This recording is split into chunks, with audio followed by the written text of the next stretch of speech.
Okay, I've started the stream, and that's accompanied by a big ping.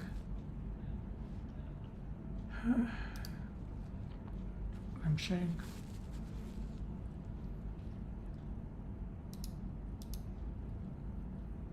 Let me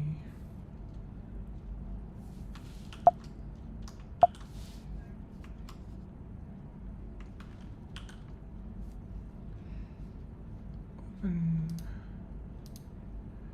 this share the joining link.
Why is this mirrored?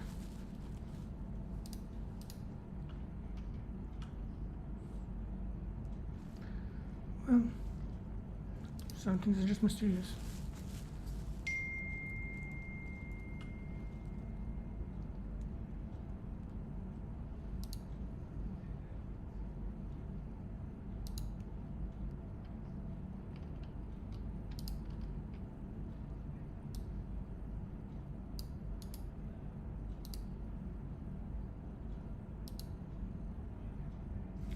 I have this Hogwarts Legacy modding thing because I added 150 mods to Hogwarts Legacy yesterday.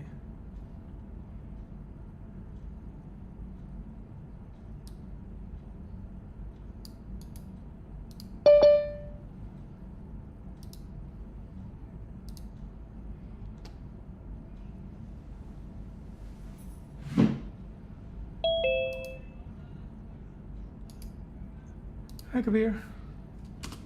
Can you hear me? Hey, yeah, can you hear me? Yep. Sweet. You know what the plan is for today, right? No, I don't. Okay. So I had put it in the Mecinterp Discord and the Devinterp Discord and the Arena Slack. So try opening okay. one of those three places, Okay. and then you'll see. Which what- one is the Mechanism Discord? Is that the Lufa AI Discord? No, Mecinterp Discord is the open source Mecinterp Discord. The Ah, one where right. I was Okay. Oh, okay, cool. temporarily given the Neil Nanda role. Okay. Oh, yeah. Nice. Sweet. Okay. Sweet. So, where did you share that? So you put that in the hackathon. Okay. Yes. So it's this message. Let's see. Okay, cool.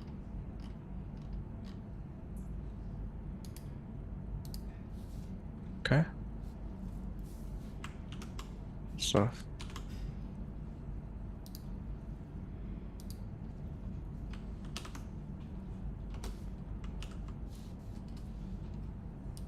Let's search from.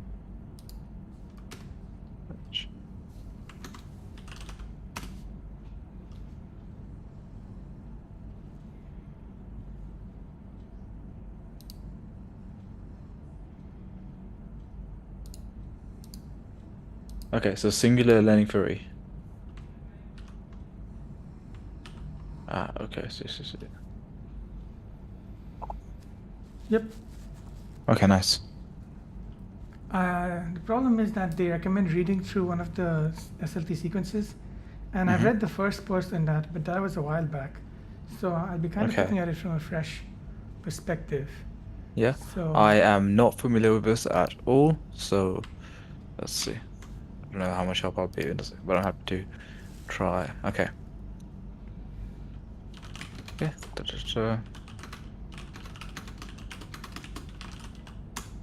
Okay, so I should have read Distilling Singular Learning Theory, and I should have watched the Singular Learning Theory, some YouTube videos. Okay. And also the Grey Book. Okay. Let's see. Exercise the percent of music.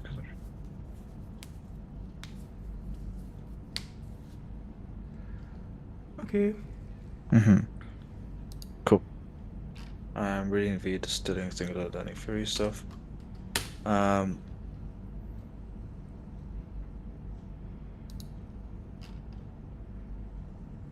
Okay. So it needs a basic grasp of Bayesian statistics and multivariable calculus. Right, I don't have that. I'll just try to get along with an LLM. And okay.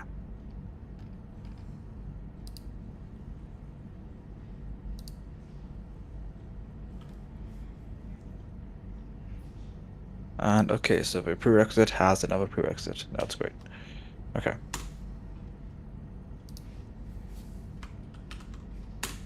Okay, so the thing you're actually going to be doing in this is going to be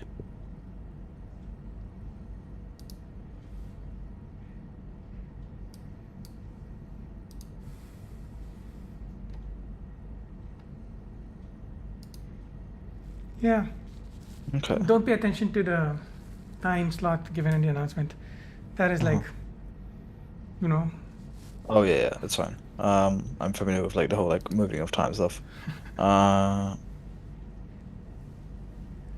okay. So I'm going to minimize. Okay. So like what's what's the point of like this so like this SLT exercise? So like what is singular learning theory? Like It's the science of like developmental interpretability is the science of understanding phase transitions in neural networks. okay. So I think that it tells you something interesting about when certain phenomena emerge during the training process. So there's somebody called Sumio Watanabe who spent 20 years really refining the mathematical side of this theory. And more recently, I think Timaeus research has been really studying like how this applies to like modern day LLMs.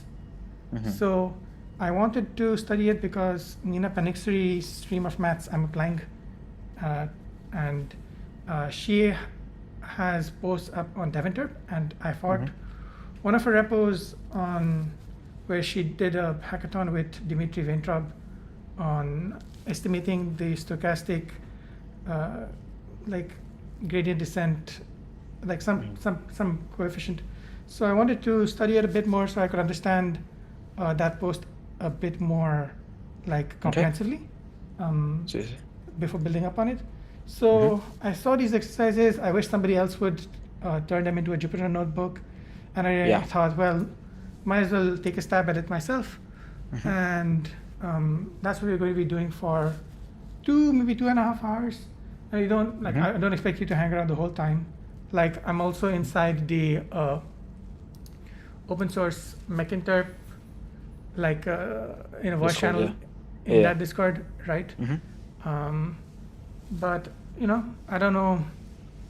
Like, if I had started at the Spiritual Time, I was going to have 2 or 3 collaborators with me. But now I kind of don't have anybody, and I don't know if anybody will be able to join. But that's fine. You know, I think that this is valuable enough to do it without like having, you know, anyone. So let's just see how much progress I make, and based on that, you know, we can. Sounds good. So let me close out Discord. minimize zoom, close my Apple Notes, Mm-hmm. close my settings. You can see my screen, right? Yep. See your screen. Okay, perfect. I'm going to cover up my video game here. You know, like last weekend, I told Joseph Bloom that I would Yeah. make some progress on an issue that I had commented on in Transformer Lens in this like December Yeah. of 2023, and I ended up just playing this game like that whole weekend. Okay, and I was like, okay, this weekend is going to be different. I'm going to make a Nice. public announcement rather than like tell somebody in a DM that what I'm going to do, so that I feel Yeah. even more shame when if I play like a video game. You know? Nice. I mean, gosh, I've done- these video games nowadays are very addictive, especially if you're like Oh yeah. have Do you find like do you find that they're equally as enjoyable as they are addictive, or just more addictive than enjoyable? They give you the fantasy of achievable goals, like if you are playing a game and you have like if you walk away from the person you're supposed to follow in a mission, then the whole screen flashes red and says 10, 9, 8, 7, like get back to the area, right? Yeah. So they give you restrictions which you don't have in real life, right? Yep. Like you're able to like inspect things, get more information. So like Yeah. maybe eventually we will be able to turn real life into a video game, but video games are just like easier to achieve things, and so you get hooked and like, oh, I'm going to do so much stuff, when you're like just Yeah. kind of avoiding something that is more crunchy, like trying to do this. Okay, so I have the Arena 3.0 repo set up over here. Mhm. Okay. Update cursor. I don't want the update to break anything, but I'm also brave and I'm not scared of anything, so I just. I have found that, I don't know if it's just like me, I think, but like lately I found cursor to be annoying. Like it doesn't. Which models are you using? I'm using 3.5 and 01 Mini. Okay, so I think what OpenAI did with the more recent 4 models is Yeah. like don't like I haven't spent as much time with them as I have with some of the older models. Yeah. So when it comes to like how to prompt them, maybe I haven't figured out the right way to prompt them to get good results. They do better on Oh, yeah. benchmarks, but it can be annoying Yeah. when you don't know the limitations of the model and you give it something that is out of its like ability to perform, and Yeah. it comes back to you like it's not Yeah. what you expected. 01 Mini, I basically just use like I use Sonnet, and it basically works. I just treat it as like Sonnet is slightly more capable and less lazy, and that basically works for me.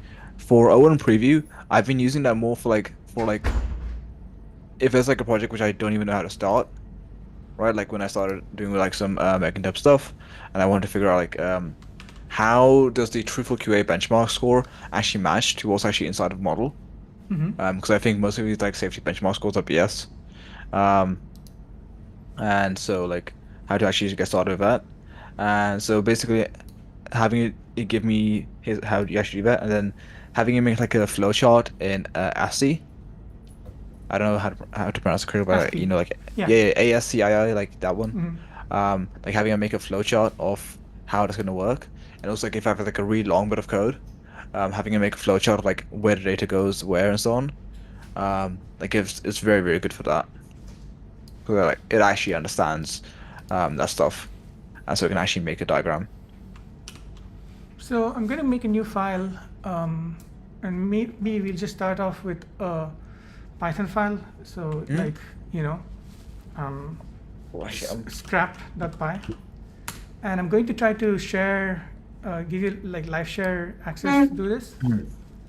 And what we're going to do is we're going to. I just realized this is a good chance when we try to like code alongside. Yeah, so I'm going to share this. Copy, put it inside the Zoom chat. I can also put it inside the Discord chat if somebody joins, but Sure. I don't think anybody's joined yet. So, yeah. Okay. And just make sure you're able to access this. Yeah. I've updated my settings so that they should work out of the box, whether you're on Windows, Mac, or Linux. Awesome. And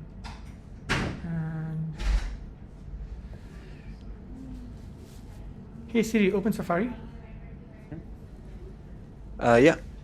I'm just like opening the exercises as well in like a separate tab. Okay. Hey Siri, open Safari. Okay. Oh, so I have GitHub already open. Oh.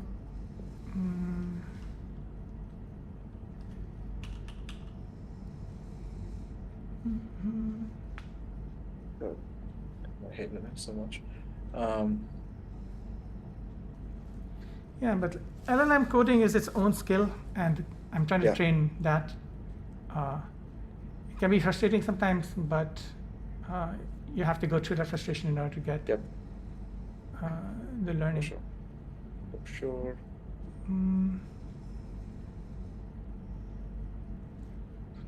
So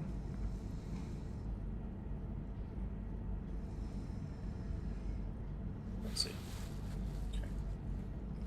I was thinking that the first half we just spend purely on problem solving, Yep. Sounds Okay. good. and the second half we spend on documentation. So I'm thinking that whatever problems we solve in the first half, we try to make a Colab notebook, and then we say, hey, we worked on this. This is the Colab notebook, but we don't work in Colab because working in Colab kind of sucks because runtimes disconnect and like you can't connect to good GPUs. And like for this, you don't even need a GPU like for the exercises. I had like a quick look at them. You just need to Nice. like be comfortable with math, okay? So you know, if it's like there's 3 clusters of alignment researchers, which is like software engineers who are like learning stuff on the side, PhD students, and independent researchers. Okay, so I went from software engineer doing it on the side to being an independent researcher. Okay, doing this full time. Yeah. But I think I'm probably still like in the first one. and like PhD students tend to be better at the math stuff. Okay, Yeah. I'm good at math from an aptitude point of view, but Mhm. from an experience point of view, you know, Yeah. I'm expecting this to be something which I don't know. Maybe I just have unrealistic standards, but like I'm expecting this to be slower than ideal. But do you want to dive into the first example, Yeah. or do you want to just select one of them, ones which might be a bit Okay. like I think just diving into the first example sounds good to me. Let's have a look. I'm just going to open it up again. I don't think the formulas. So some of them build up on each other. So like for example, question number 3 depends on 1 and 2. Okay. So you mean the one by Zach Furman, right? Yeah. So the one by Zach Okay. Furman. So do you have the? Yeah, post I have open? the less strong post singular learning 3 exercises. Right. So I'm seeing. So I'm thinking 1, 2, and 3. These are Yeah. all starred, and for number 3, notice that they want you to implement creating plots of Yeah. k, mu, and e to the minus nku. Okay. With I honestly variable don't even know sliders? what this means. Yeah, I see Okay. this. But like when it So said like K and mu, I don't even know what does that's this mean? defined earlier with the Ah, K okay, formulas. cool. I'm saying that whatever this formula is, we want to plot this with mu and n as variable sliders using Desmos, and then notice how the functions change as mu and mu naught and n change. So then I think that this is a good goal to have at like the end of the sprint. Just have finished the KU implementation. Okay. Yeah. So we can open Zoom Whiteboard if you want, but I think that That's this is. I'm just gonna be making notes and like in a Google Doc as we go along. I've got a printout of VS Code shortcuts, but apparently see. when I'm wearing the VR headset, they're too blurry for me to read. So Okay. and it's like impolite on a call to hunt down keyboard shortcuts, you know. So Sure. I mean, I don't mind whichever way, but like, let me share yeah. the Google Doc. And I think we're gonna just try to be stay fairly synchronized rather than splitting Yep. up. Okay, just because Yeah. you know, we don't have too many people on the call. Yep. And Sounds as an incentive, I have Lipton lemon iced tea. When I finish the first problem, I'm going to crack it up and drink it after taking off my mask. Okay. Very nice. And By the way, what's up that with will the be mask? motivation. So, I have this microphone, okay, but I don't have a pop filter for the microphone. Okay. And so the mask acts as a pop filter when I'm wearing it. But okay. I mean, I don't have that connected right now, which is why I don't know, my audio might not be perfect. All right. But That sounds fine to me. yeah, Okay, cool. Should we get started? yes. So Okay. the post begins asking you to go through the sequence and watching Yep. these videos. We don't have time for that. Okay. Yep. They say that you should keep open the DSLT while solving these, alongside Watanabe's textbook, The Gray Book. Yes. So this is a link, but it's not to a free PDF. I don't think so. Let me just double check to be sure. I mean, there will be a free PDF available somewhere. It's $100, so no, I'm gonna choose not to go into that. Yeah. Let's see. So if you go to like on LibGen or something, or even if you just Google this. I'm No, sure we'll find. I don't want to Google right now. Like Okay. I have watched Neil Nanda, and he doesn't Google, so I don't need to Google if he doesn't need to Google. Okay. Okay. So let's just try to use our own heads. And if we can't do it with our own heads, then we use Google. Okay. Cool. And I have watched, just for context, some of the SLT lectures in the past, just like on my phone in the bathroom while Nice. like getting ready. So Nice. I've done that with SICP as well. yeah. Okay. Okay. So the normal distribution, like most classical statistical models, is a regular, non-singular statistical model. Okay. A univariate normal model with unit variance and mean, okay, is given by a probability density. Okay, so this is just defining what a normal distribution is, right? Yep. This is Okay. a high school level math. Wait, is it? Is this high school I mean, level? I studied What? this in high school, yeah. Like normal distributions, right? Okay, I'm familiar. Like, okay, so what a normal distribution is, but like the univariate normal model, like that is like, what does that mean? It just means that like you have a unit normal. So like the mean is 1. So it's like centered around. So it's like has like, sorry, the variance is 1, and like you have some, like it's centered around 0. I think the mu is usually 0. Or what does it mean to be like centered around 0? Like if you plot it, okay, and it's like a bell curve, then it's just going to be like, you know, the y-axis will kind of split it in the middle. Okay. Oh, okay. Okay.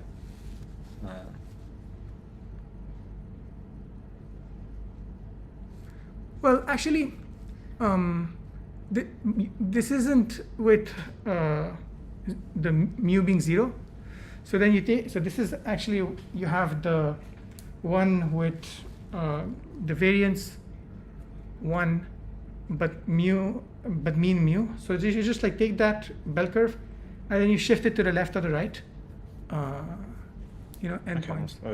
Wait. So, so variant. Okay, so variance 1 is I've so got it here, like the variance is 1. So and mu is going to be what?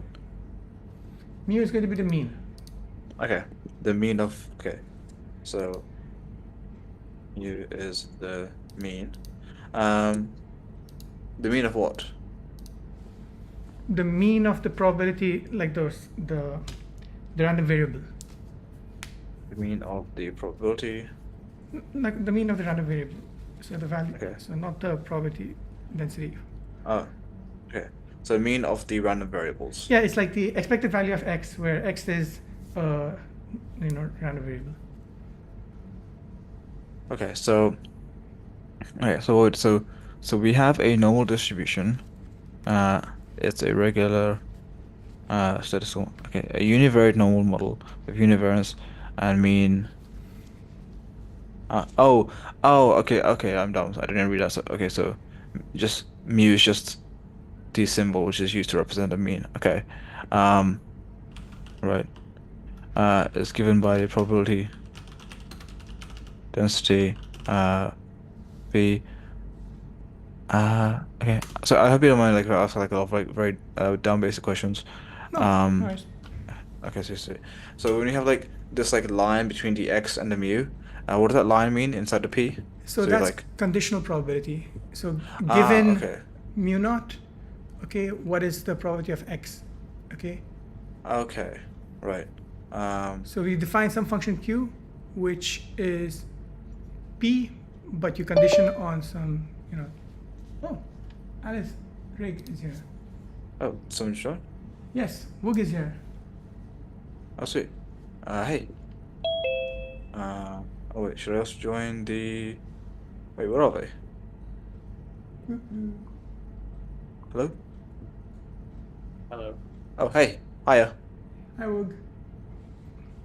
When you see my screen, are you seeing my MacBook screen or are you seeing the output of my Vision Pro? I'm I seeing see the Arena VS on the Code. left, and yeah, Okay. and some product on the right. So, good. If I switch, let me try to switch cameras so that you can also see.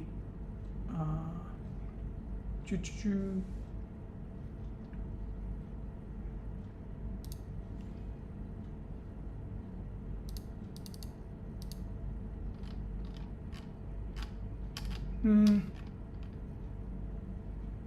Because on the Discord chat voice thread, I have it so that you can also see something from my thing. So I don't know how to. Okay, yeah, I see it. OBS virtual Armin camera. says hi. Yes, so you can see that. Okay, yeah. Now where my face was, now you can see like what I'm seeing inside the VR headset. So yeah. Okay.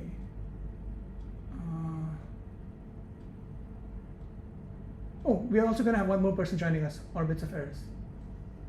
Okay, so let me Sweet. just react to their message. That's nice. Fire. Okay. Yeah, so sometimes I can lie down on my couch and kind of have my Mac screen and my Windows laptop screen open, and I can kind of like control the cursors of both with just like my hands like doing this and Yes. there. Like I can scroll to. Okay, so Woog, we have the problem number 1 open in the singular learning 3 exercises. Our goal is Yeah. within 2 hours to finish 1 and 2 and hopefully 3. And there is a live share link in the Zoom chat.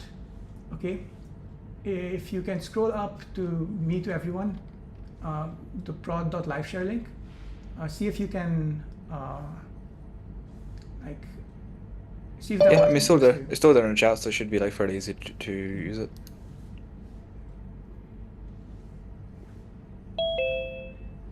Oh, hiya. Hi, Remy.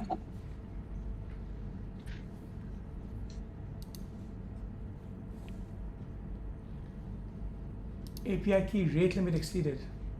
Oh. Yeah. Wait, which API key is this?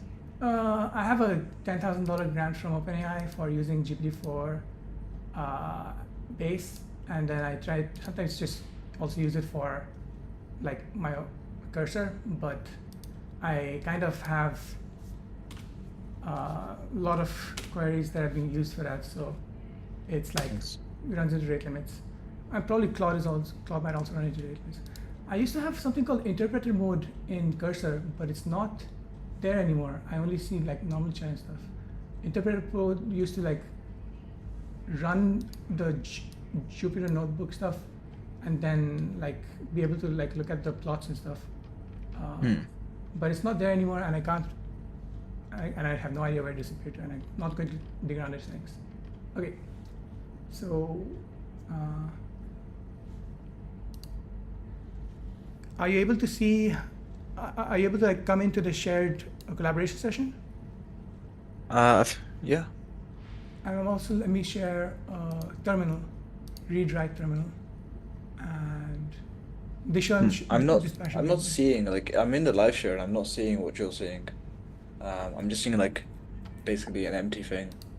Let me try to copy another link and put it in here. Okay.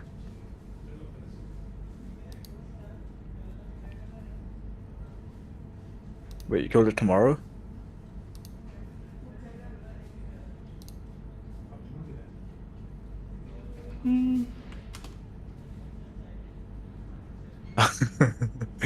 Time is not time. So my coding style differs from other people, in which I don't think for myself at all.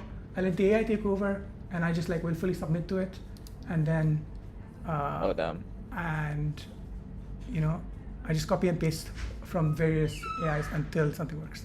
So it's like even more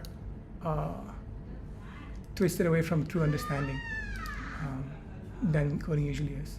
Oh, well, over here it worked because this is like going to be very common. So we have a,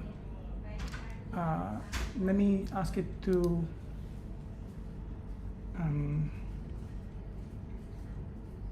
take a plot with subarrays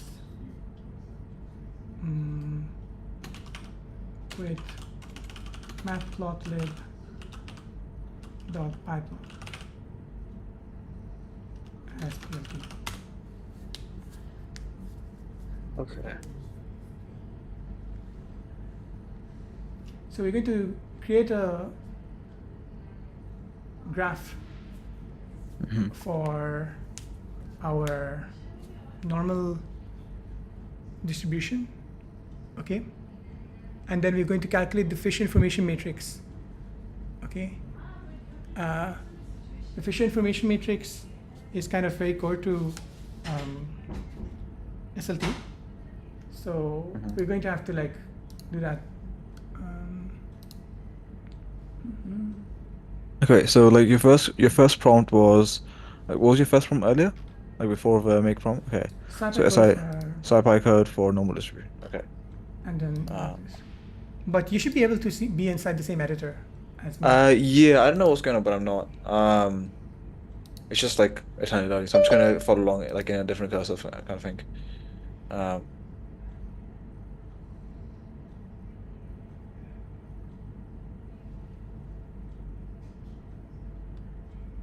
Narmeen and Woog, are you able to get to the live share thing? Oh, I'm not joining it. I'm just like in here to chill. Yeah. Cool. Yeah. I'm gonna be working on the AI safety camp proposal thing. Yeah, Sweet. so the norm nice. for I think Narmeen and Woog and also Victor and Ashish and false name, like these are friends I made on the open source Mechanism Discord. We just like try to work on our own thing, and if some code is taking a long time to run, we check in on the other person's thing just to see how it's going. So Nice. so otherwise it tends to get a bit cluttered if like 4 people are trying to like work on the same code. Yeah. But 2 people is pretty manageable. 2. Sweet. So what are you guys on right now? I'm sorry, I just joined. So we're on problem number 1, and we aim to get to problem number 3, which is to plot some formula, okay? And the formula that we have to plot is 1D Gaussian. They just want you to. Oh wait, are you talking about problem 3? so we're going to do problems 1 to 3, and then we are on 1A right now. So we're just going to implement That the Fisher one information. Gaussian that you Yes. just need the Fisher information matrix of. Yes, so you create k of mu and then e to the minus n k mu with mu and n as like variable sliders. So Yeah. So backchaining from tree, we have to do 2 and 1. So for now, we have some code that creates a normal distribution, and we are just going to try to find the Fisher information matrix of this model, which is, if I'm understanding this right, which isn't guaranteed, is just like this norm.pdf. So we're going to find the Fisher information matrix of this one at line 7 here.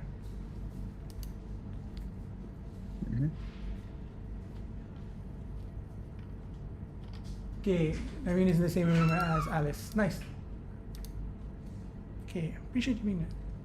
So, Sinem, let me see. You want to work on? So, do you have any background on SLT? A very little. I always wanted to learn it, but like I'll be honest, I didn't get through all the readings even. Cool. But I thought, why not just try and see? Because the problem, like the first 3 problems didn't look that deep, but I don't know. I just skimmed them. Okay. So, I'm going to look at. Doesn't just take what the is it? partial derivative with respect to mu, right? And then what is it? What is the Fisher? It's the expectation of partial derivative. I found a Stack Exchange post on it.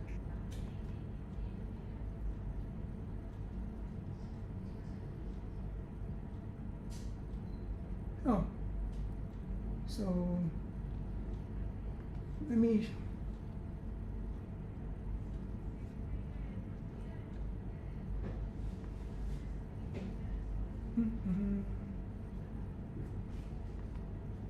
I mean,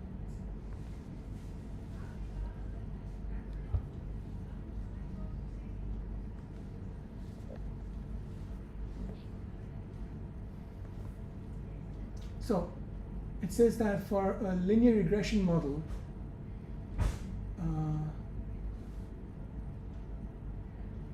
we have partial derivatives, right, for, is this the same thing? Okay, we have a random variable which is a standard normal alpha plus beta zi. Okay, but we only have one zi, and that is, let's say alpha is 0, beta is 1, and zi is mu naught, okay, and sigma is 1. So this is a 3x3 information matrix, but I think that since you only have a single parameter, this will be a 1x1 matrix. So it's simpler than this, what this post tries to do. So we just have to take the partial derivative of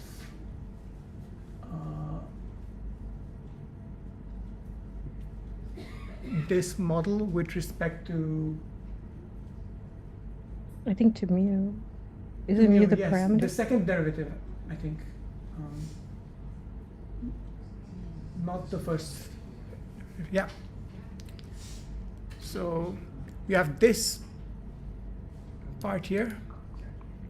Okay, 1 over 2 pi e to the power of minus half x minus mu the whole squared, and we take the partial derivative of this with respect to mu, and then we that's going to be the 1x1 matrix.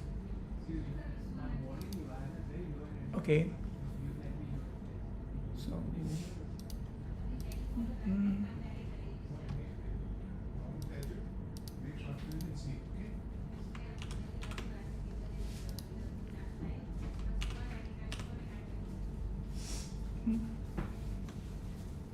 What's the? Okay, so we have a PDF, CDF, and random variates and a person function. And we just want to find the Fisher information matrix for this. So this is more of a math problem than a coding problem. So on Zoom whiteboard, we can do this by hand. Even though there's like ways to algebraically do it, I don't think that we should get into those. So resume capturing.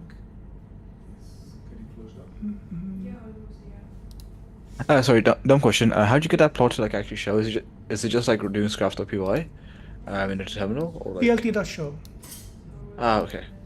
So, so I can just CDI.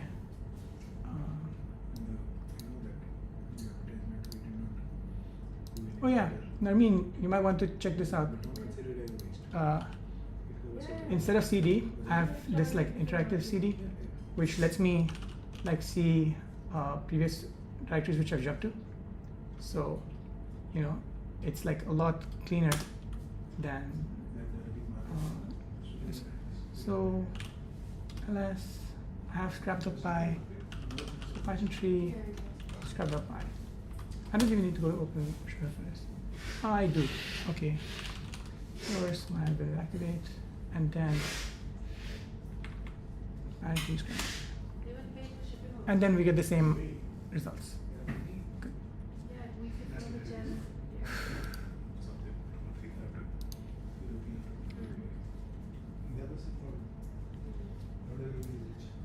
So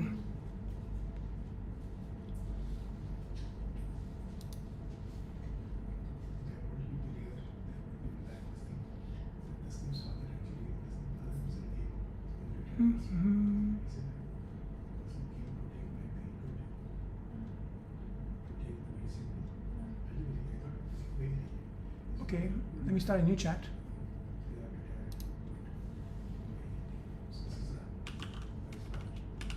Second partial derivative of univariate from model with respect to mean.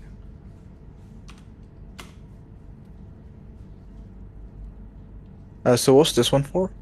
Like getting the like normal model with respect to mean stuff? Yeah, Sinan, you're sure that are we sure that the Fisher information matrix for a single variable is going to be like the second partial derivative with respect to the mean?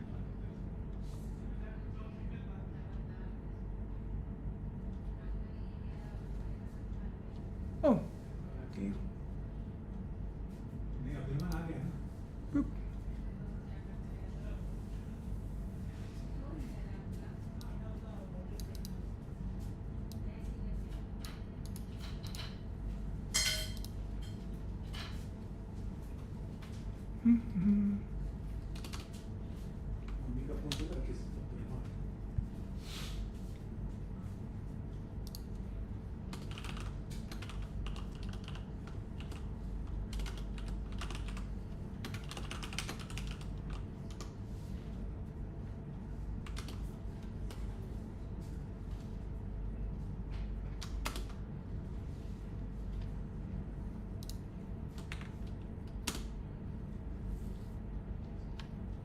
And then next one is going to be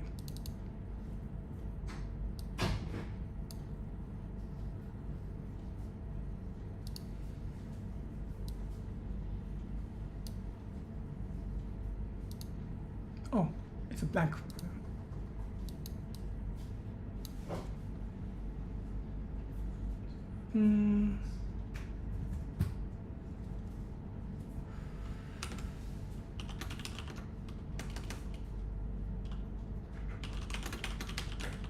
I want it algebraically with SymPy.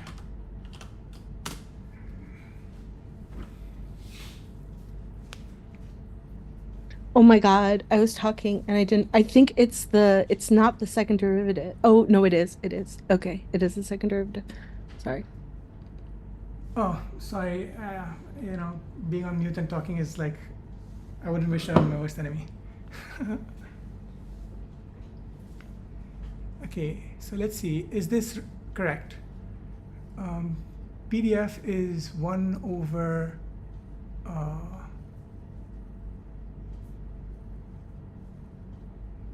standard deviation, which is 1 over 1 is just 1. Okay. Isn't it just the normal? Can't we just pull out? Don't we have a normal distribution? We have a normal distribution up here. Isn't that what it is? Or But we're trying to find what the symbolic fish information matrix would be. oh, I see. Okay, fine. Oh, are you doing symbolic math in Python? Yes, Oh, because over But here they what- told us what it would be numerically, but, well, I mean, I want to know what it is in like what the algebra is. So Do you have like a system prompt, like a rules thing for cursor in place already? I wish I did. Oh, okay. Oh, okay, but like let me close this plt.titleAir and plt.show since apparently it's useless. Let me move this up here. Okay. And here. So we see this, okay. Second partial derivative of PDF with respect to mean in this little corner here. Negative square root of 2 times, okay.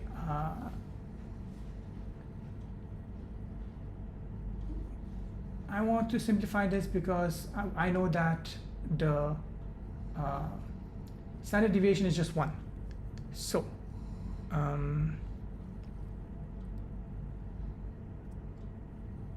how do I let it know that standard deviation is just 1? Well,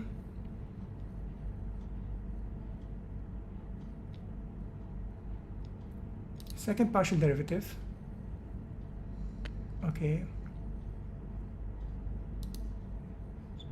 evaluated at this.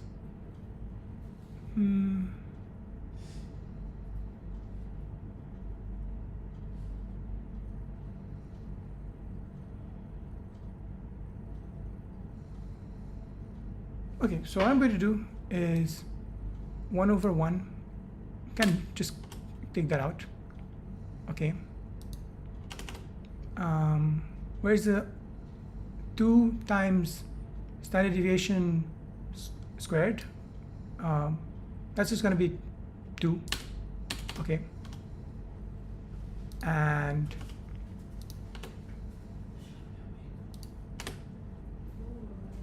then I remove standard deviation as a symbol, and that should be fine.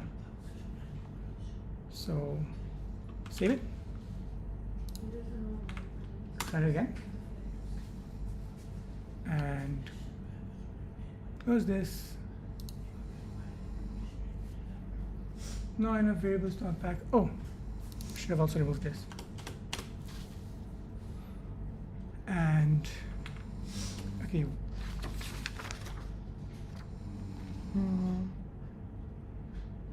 Oh yes.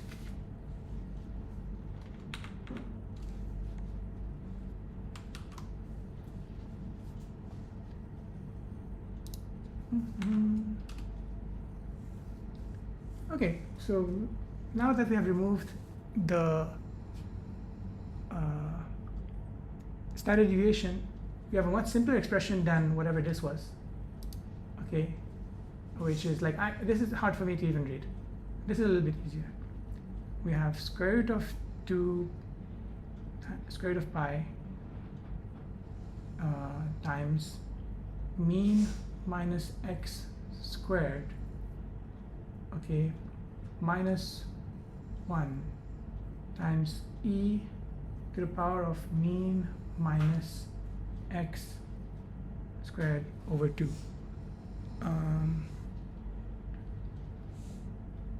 So the derivative of e to the power of anything is just going to be the same thing. So did I? Oh, I messed up my brackets. I think I messed up my brackets. Yeah. So no, did I mess up my brackets? I did not. x minus mean is supposed to be here. Oh, it was 1 over this. Yes, I did mess up over here. Yep.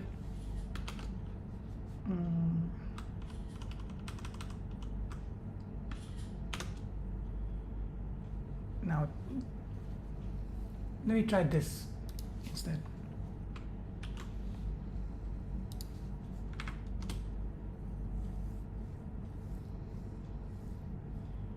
Yes. Okay, so now I'm getting what I expected to see.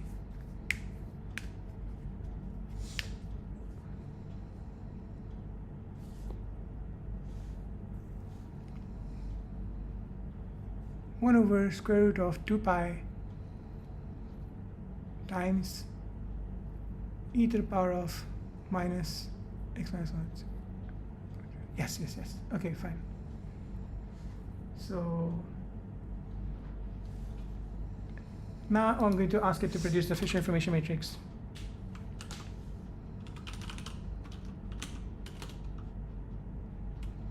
Calculate 1x1 Fisher information matrix of PDF.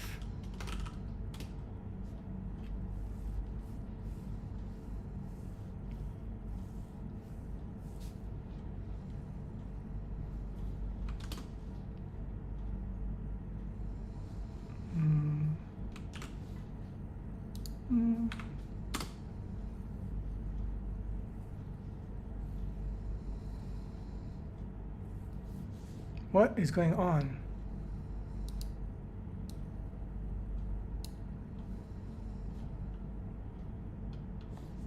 That's not what it should be.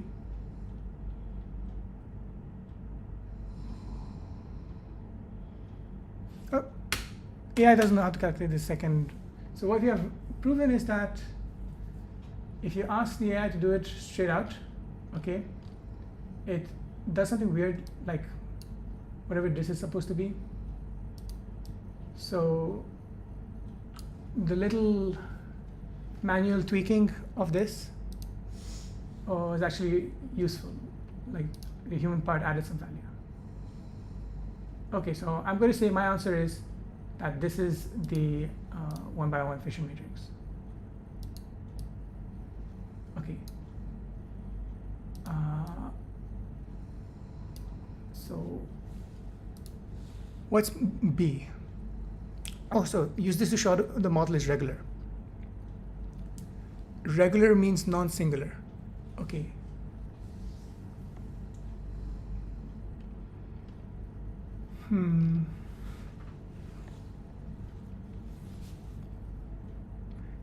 Regular means that there's no singularities. So how do we show that a model is regular?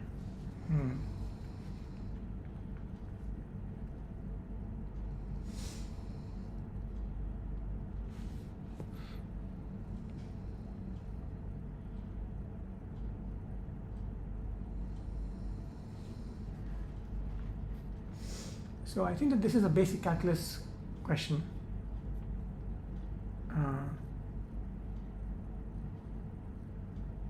You can have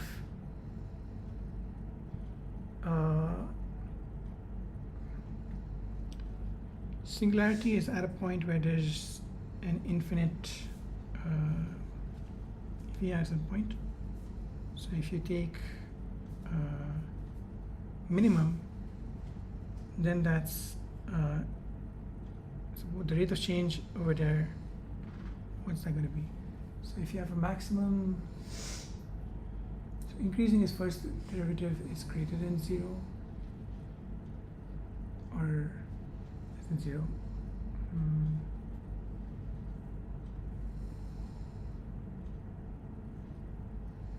Is that second derivative equals 0?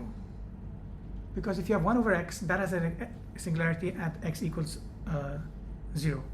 And if you take the second derivative of 1 over x, then you get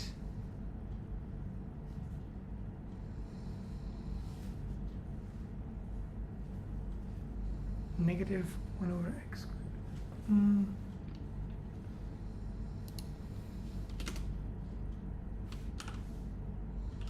Second derivative of 1 over x.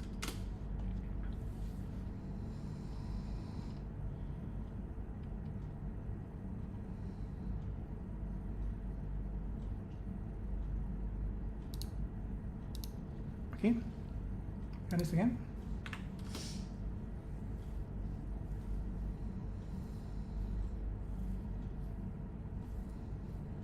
At x naught, well, this is undefined. So let's do x minus 1.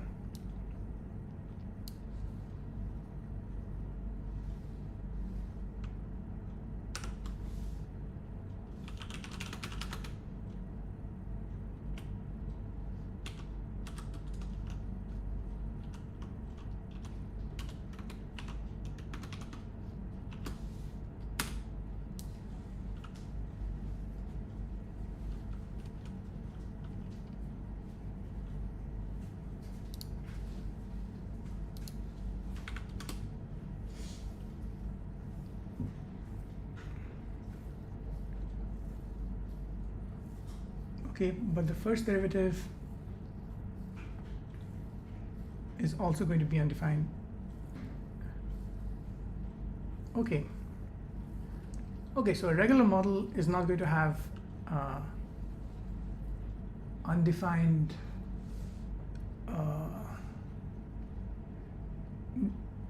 derivatives. Is that right? How do you know when a model is singular? I mean, this is singular learned theory. So this is singularity. I mean, yeah, so I'm going to say no singularities. Okay.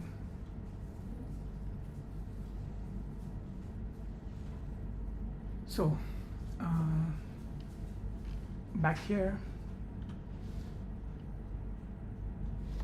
when you have this expression, can we prove that it's I think if never- we look at the whatever the first one in the series, the DSLT1, there they define it as they tell you like they tell you how to compute the Fisher information matrix, and then they say that for it can be shown that when evaluated at a point on the set of true parameters W naught within W naught, the Fisher information matrix is simply the Hessian of K of W. But what is K of W? K of W is the KL divergence. Okay. So, I remember there was a post by Callum on 6 intuitions for KL divergence. And it's like this. And I think it's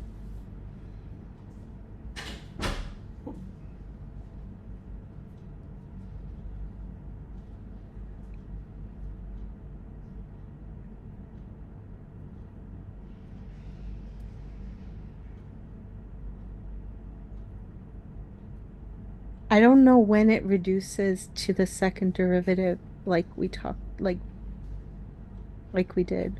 There are many ways to, so neural networks are singular because there are many ways to vary their parameters without changing the function they compute.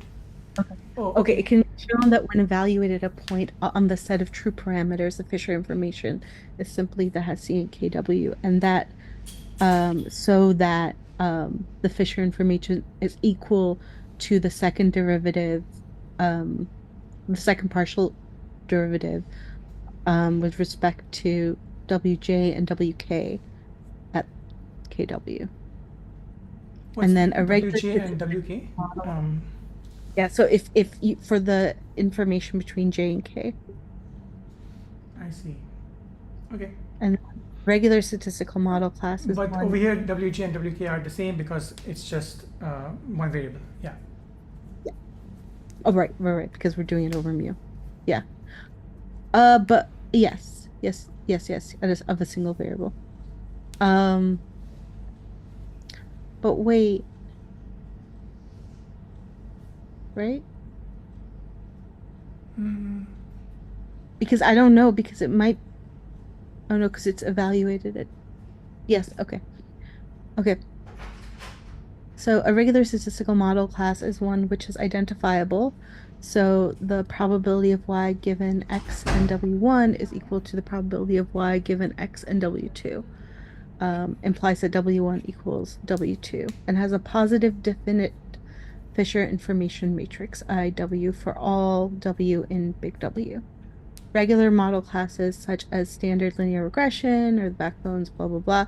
But from the point of view of SLT, regular model classes are ... boring. okay. Yes, So if a model class is not regular, then it is strictly singular. So I guess what we have to show,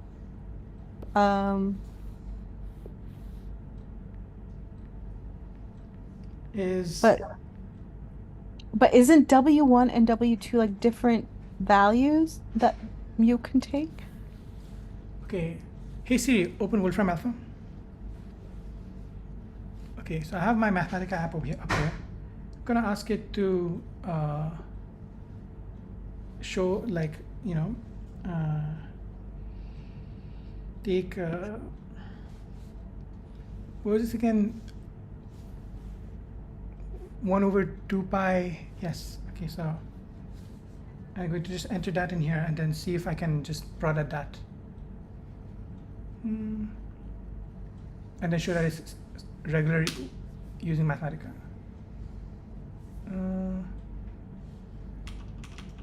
Gosh.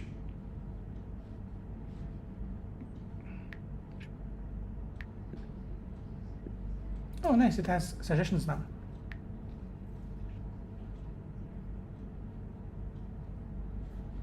For some reason, usually I can get my cursor in here, but I can't get my cursor in here right now. 1/2 pi. Where's my space? Wow. I think I have to read a bit more because let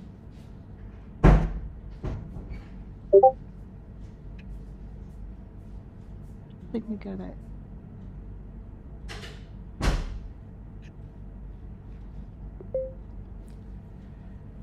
Show that a univariate normal distribution is regular.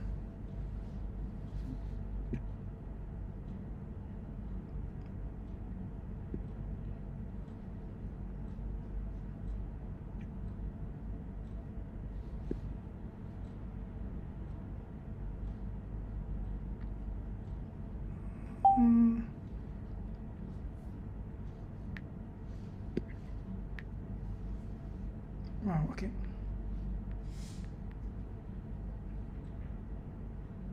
Boop.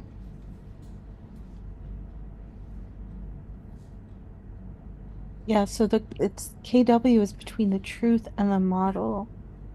So WJ and WK I think are different. They're or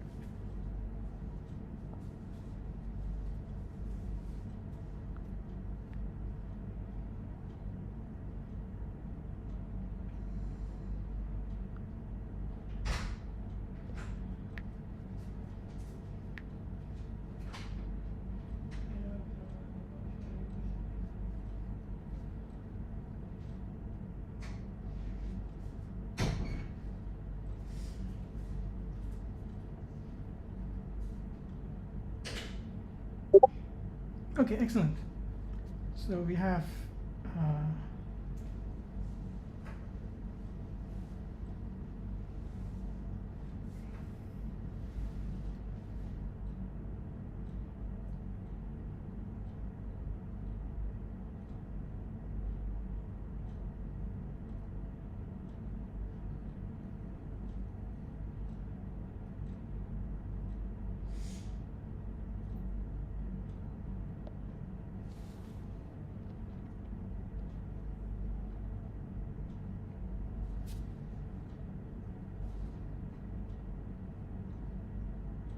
so how are the Fisher information matrix and the regularity related?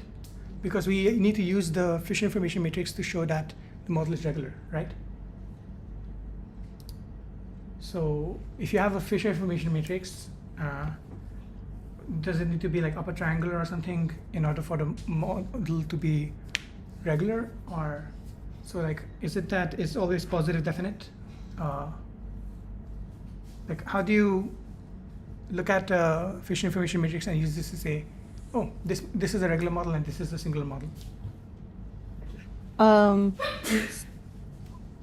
That's why I said I think I very much need to read this better, but I think the difference is that okay, so the K the KW is the KL divergence, right, between the truth and the model, right? So for some mu not being the truth. Mm-hmm. And when they say this, okay, so they say the Fisher information matrix, right, is defined by whatever. And then it can be shown that when evaluated at a point on the set of true parameters, WO, the Fisher information matrix is simply the Hessian of KW. So here, instead of taking so I think what we have to do is we actually have to take the second derivative of the KL divergence and then calculate maybe the Fisher information matrix. Or I guess then it would be, yeah, okay. Yeah, then it would be yeah. So then we take the second derivative of the KL divergence and we have to show these are equal. So we take the KL divergence of the PDF of the normal distribution, and then we show that, okay, so between the mu one and then the mu naught, I guess. Between the true and the model and the truth, yeah. So between P of y and Q of y, given. And Q of y is x given a particular mu naught. Yeah. Okay. So we have the KL divergence between two normal distributions. So this is the part that we need to, let me make this a little bit larger.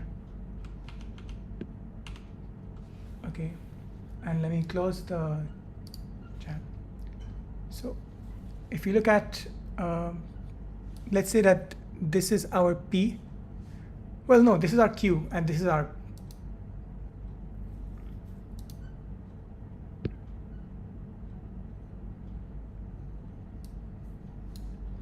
So we have one normal distribution which is around mu, okay, and then we have one normal univariate normal distribution which is around mu plus 1, and we're finding the KL divergence between both of them, where it's the integral of P times log P over Q, and what's the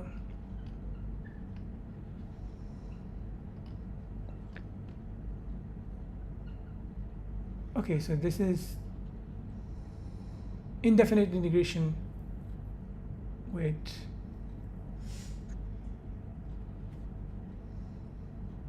for x from negative infinity to positive infinity. Okay, so we need to modify this expression to get the KL divergence between Q of x, which is instead of, so over here we are saying that mu naught is mu plus 1, I guess.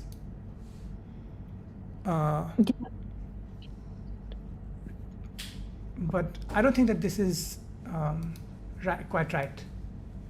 So we need to change Q so that it's P of x given mu naught, right? Hold on, let me go back to the question. I think because so. I think B is right expression for a KL divergence that's between. What they said. Assume the true parameter is mu naught. Yeah. Oh, but it's asking for you for the KL divergence between Q of X and P of X given mu. So, okay, so we have the first one, which is X given mu, and the second one, which is X given mu naught. If you're not going to use, okay, hold on. If B is the KL divergence, right? Then how else would we show that the model is regular? Maybe it's, so yeah, so there's, if you're trying to get into the head of the person who's writing the exercises, maybe Right. what happens is that like you need to use the KL divergence to solve A, and so then Yeah. they immediately get you to do KL divergence stuff with B. But I think you're right. We are moving a little bit too fast here.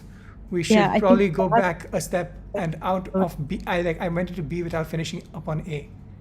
Yeah. Um, But I thought that was the way that we show the model is regular. So then I have to read a bit more to figure out how else you would show that the model is regular. let's see. Okay.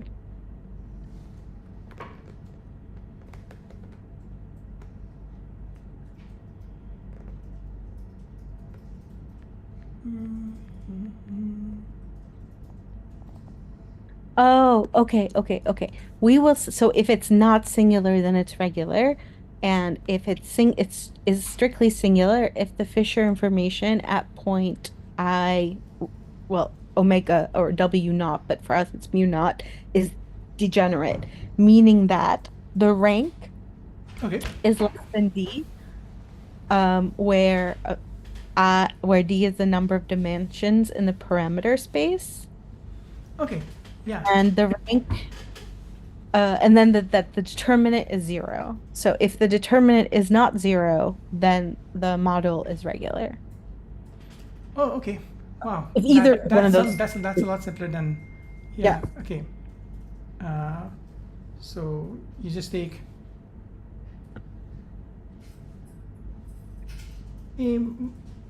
minus A. It's like there's a matrix you have to multiply by. Or to get the determinant. rank, Yeah. but I guess since it's a 1 by 1, the rank is is. 1. Yeah. And that then D is equal to and not less than. Mm,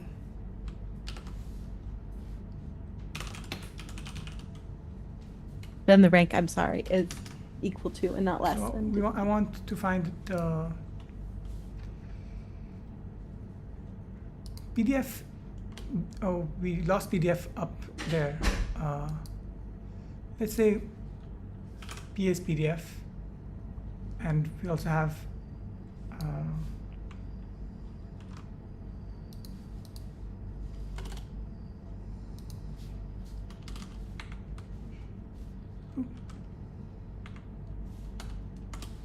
And then make this its own section. And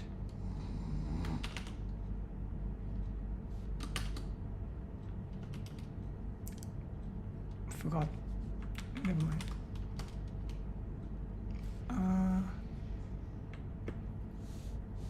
So I just want to take whatever I calculated over here and then put it in the matrix and then find the determinant.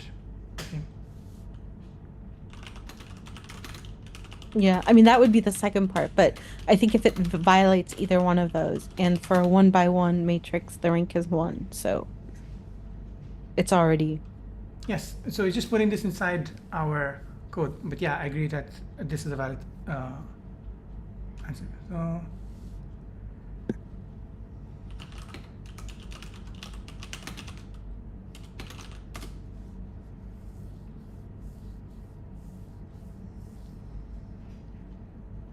okay.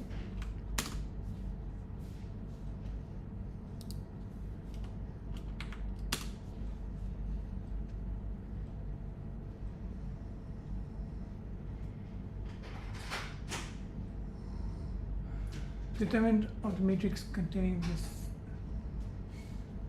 Oh wait, no. second derivative, PDF, mu q.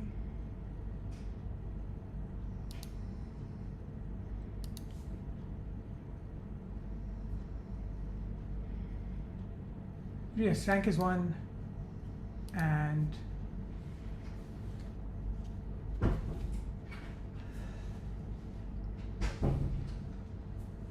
okay, so we get what we wanted. All right, so let's clean this up a bit.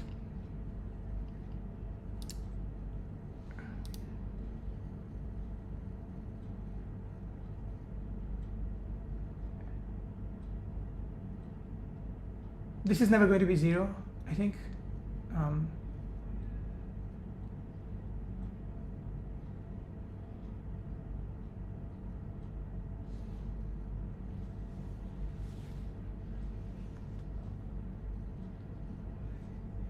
And so we know that it is not singular and therefore it's regular.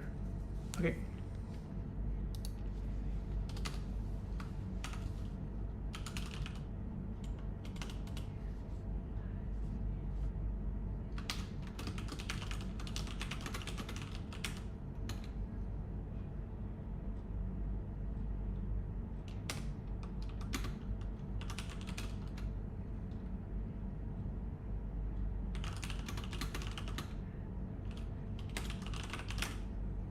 Okay.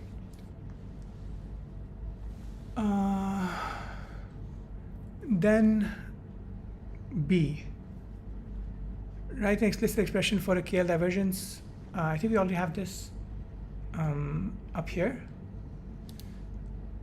But this is from mean plus 1. Instead, I want it to be from mu naught.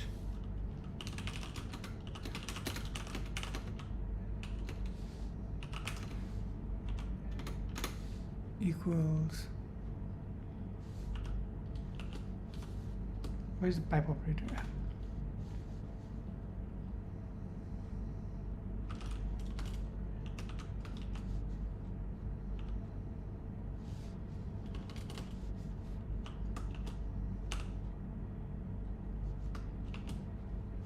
Let's see if the model understands this.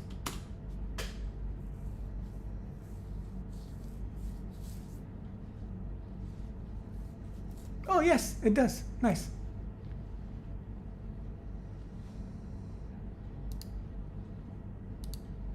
Okay, let's try and run it.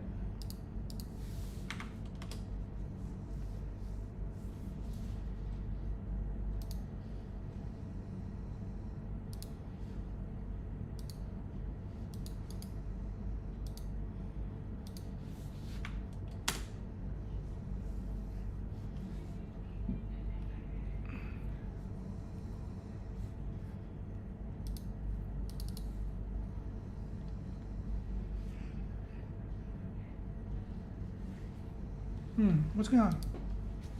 Why can't I see the output? Oh, it took a while.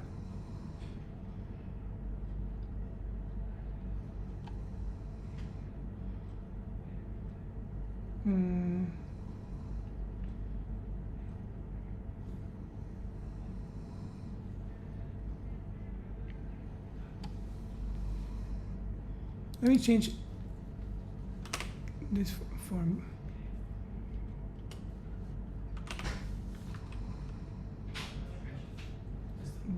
Just as a way to make it like a little bit cleaner. Just change it to mu. So save it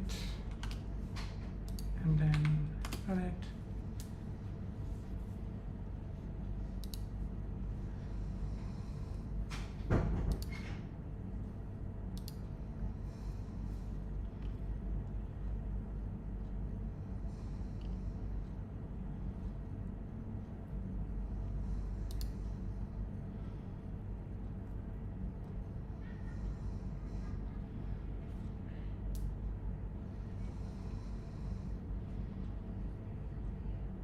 So this is that the KL divergence between two normal distributions where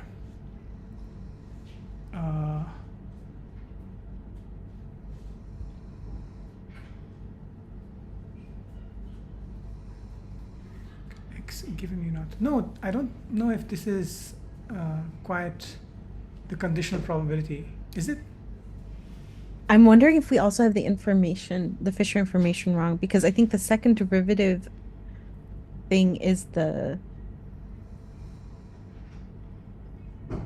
for the KL divergence, not for the actual model. I think it's the integral of the partial derivative. And that's Oh. it. So you take the partial derivative, but then are you supposed to do something with it? Like take the integral of that after taking the derivative? So hold on, let me show you what the thing is. Oh my God, where is it? Okay.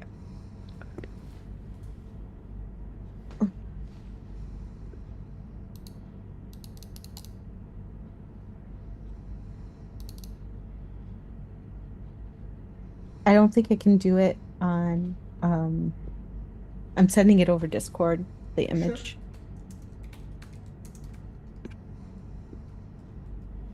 Do you see that second derivative thing should be of the KL divergence?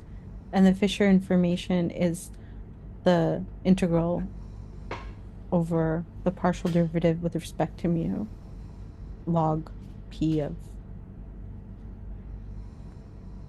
y given x and w. Okay.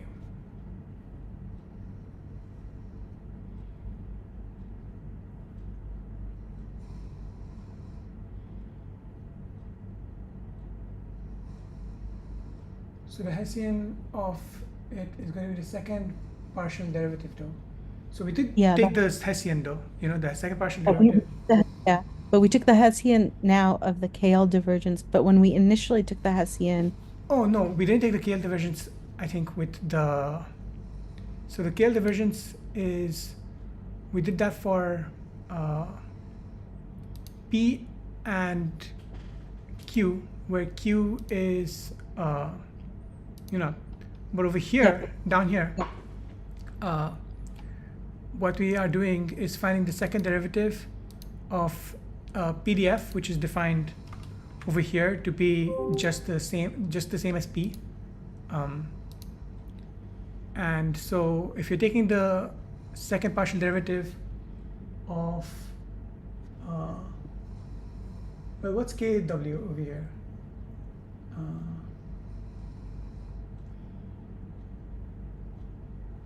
We're supposed to, oh yeah, you're right, I think. Instead of taking the second partial derivative of the PDF, we should be taking it of the KL divergence. Yeah. Yeah. Okay, right, yeah. Okay, good catch. So, wow, you're a lifesaver. Okay, Kabir has to drop, so, okay.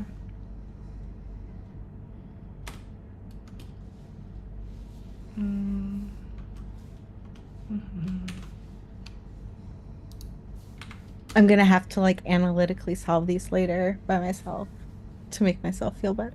Yeah, I feel kind of like half of this is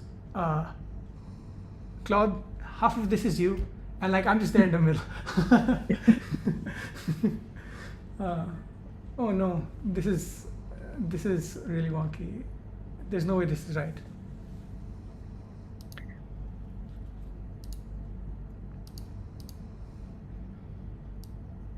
This is SciPy. Yes. I didn't know SciPy did symbolic math. Wow, I've been in the dark. Yeah, no, this looks wrong. If I get an expression that's this convoluted, I know I did something off. That's a determinant? What is that? Wait, I'm printing the determinant over here. I said there's the determinant. There's the rank.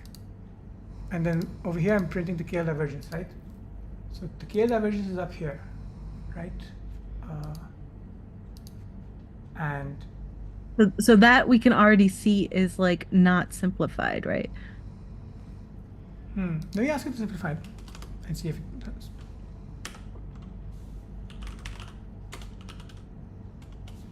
Hmm.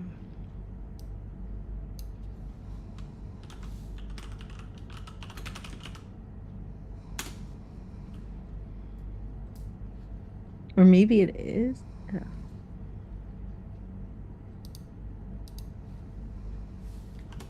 Might work. Oh, what happened to warp? Oh, it's still here. Okay.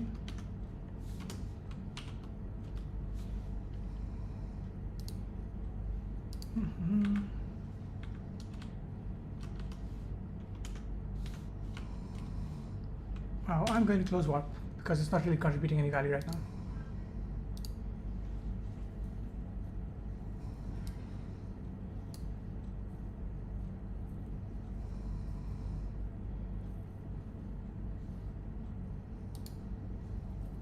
And why is it taking so long just to do this? Do I really need these anymore? I guess not. Nope, even if I ask it to simplify, it still takes this. Oh, I see, because it's mu squared minus mu over 2.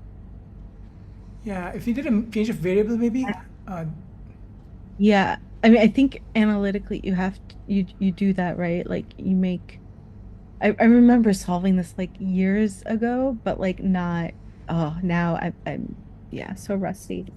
yep, same here.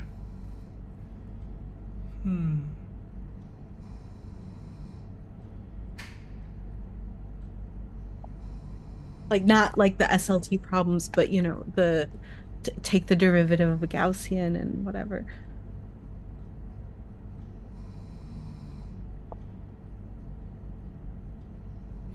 It's taking it's showing you the integral.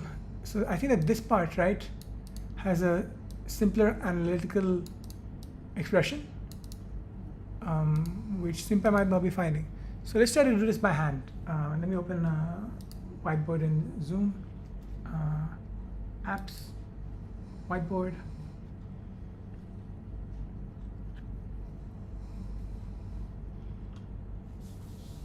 Oh, I wonder if I could do it also on my iPad. Because then I have like an Apple Pencil, so I could write. Neat. Um, More whiteboards. New whiteboard. Continue. Okay, stop the screen share.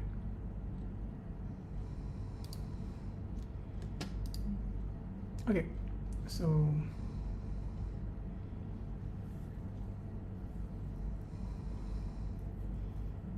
can we need to put LaTeX in here? Who cares? Okay, so we have Alice. Alice, can you help us get like you are very fresh out of college and no math. Can you help us with this? Just walk us through. Sure, I suppose. I I feel was like like not even looking at it earlier, and then the screen suddenly popped up, so I we had to just write need to something. take the Fisher information matrix of a one-dimensional Gaussian over mu. Okay, I'll let you guys write that, and then I'll look up what the Fisher information matrix is.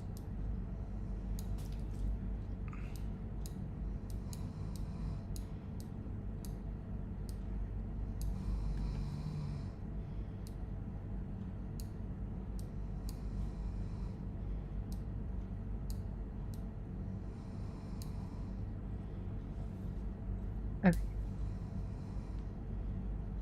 and then I'm gonna also draw try to sheet. come in via iPad in a second, so you might have to let me in. Sure, I'll make sure to let you in. So this is our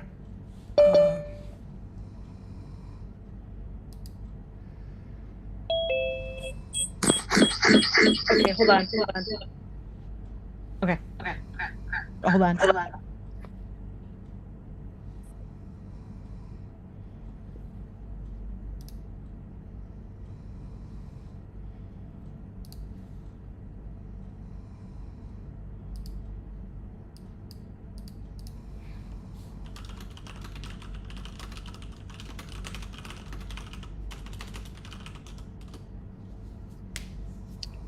Okay, no echo, right? Can everyone hear me? Even Yes. better now.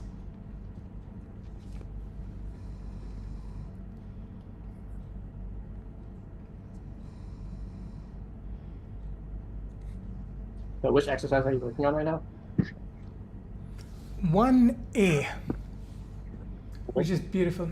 And it's like it's something that I feel like I've solved years ago and like so easily, and now I feel so stuck. Okay, I'm gonna stop bitching and relearn. Please go ahead. You know, we're here for it. Okay, so this is our function, right? This is our p of x given. Yeah. Yes, correct. And how do I delete? Oh, I see. There's a eraser. Yeah.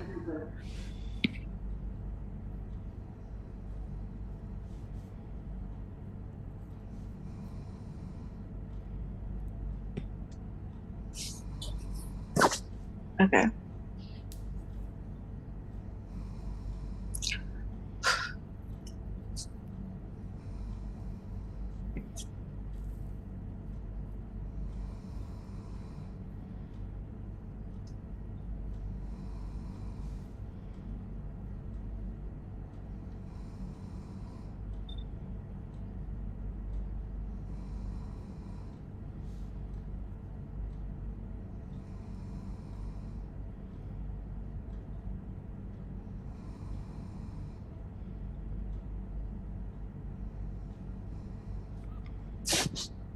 So we don't even have Q of X so far. We just want to find the Fisher information matrix of this.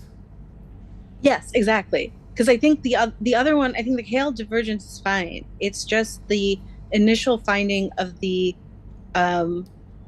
right? Because if we look at the code, where do you find the information matrix? So what we were doing earlier of taking the second derivative of the Is PDF. we just took the Hessian of this, right? And that's not, I don't think that's correct.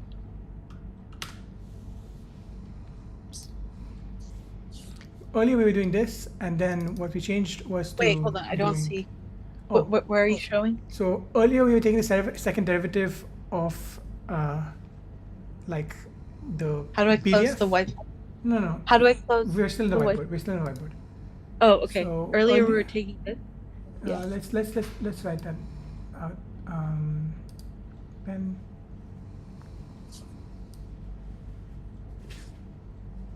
Boop. Boop.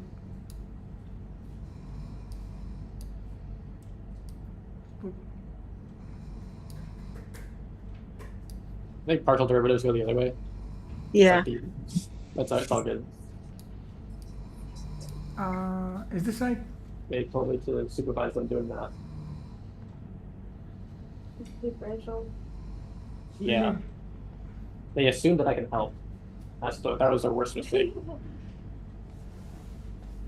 I think you're very smart, Alice. Yeah, well, we'll see. Okay. So I'm going.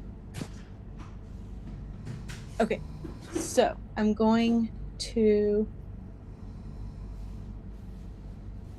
Well, I think Just follow Wikipedia instead of the SLT people. Maybe that's a mistake. Let me not.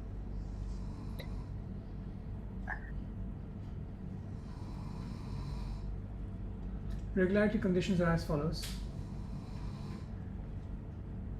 Partial derivative with respect to theta exists almost everywhere. Integral can be differentiated under integral with respect to theta. The support does not depend on it. What's the support? Okay. So here's what it says in the DLST 1. Okay. So it says omega. Hold on.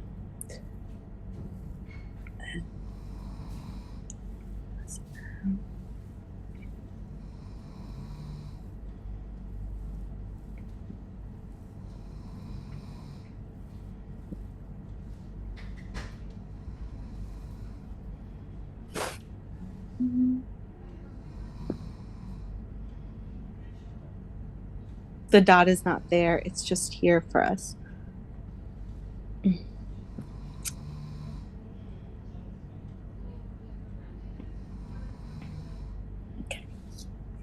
Let me just start. It basically does this. Oh shit. Where did the whiteboard go? Oh.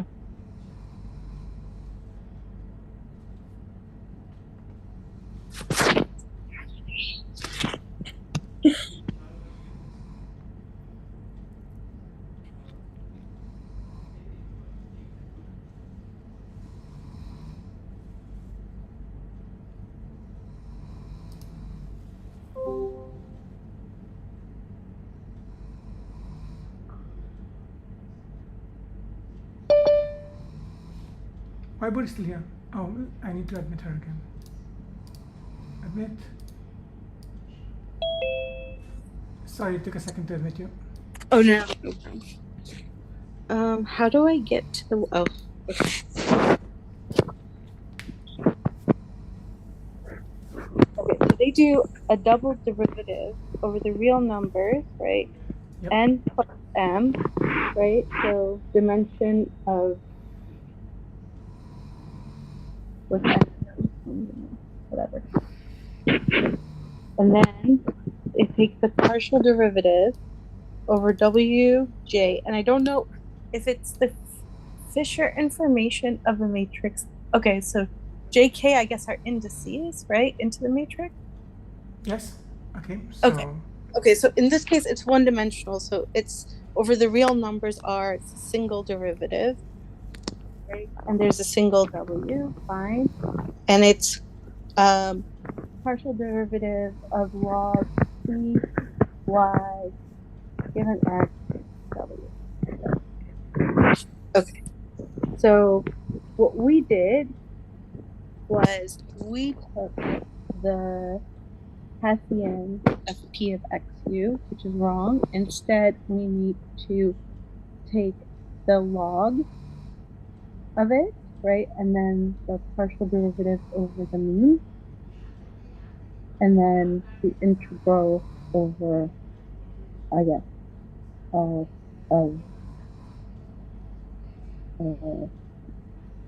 the real number.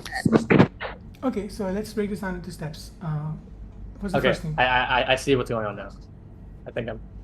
Okay, Everything is. take over. I have grasped the situation. Okay, go.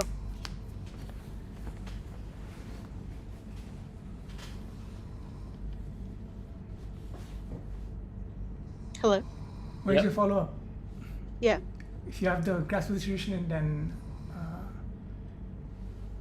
what's step number What's- one? Step number Well, one. Yeah, I thought I'm supervising, not doing it for you. No, you are doing it. You're gonna. Okay, you said I think I know what's going on, and I said what? What do you mean? No, I just said well, yeah. So. Okay, so what's n? What's n? Do you want me to just spoon feed you the answer? Of n? It's the space, but is the space over the parameters, or is it over? It's over the parameters. It is over the param. Okay. So like we have So p of x that's mu, the mu. and like p is like a PDF, like normally for a probability function you like fix the parameters. That's mu here, and then it's a function of x, and then but here we want the likelihood function, which is where you fix like x, and you it's a function of mu, the parameter space, and so you are like You're taking the partial. You're seeing basically how the function is changing with regards to so how the log likelihood is changing, because that's p of y, right? Yeah. With regard to how the likelihood is changing, and then you're summing that over the entire parameter space. Yeah. Okay.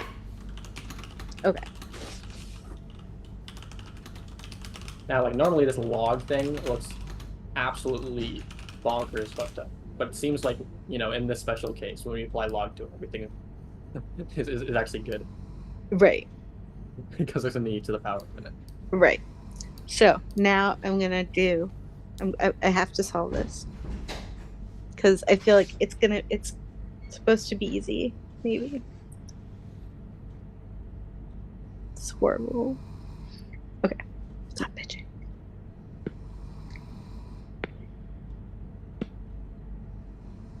Can I erase the 1, 2, 3? So Go I think ahead. first yeah.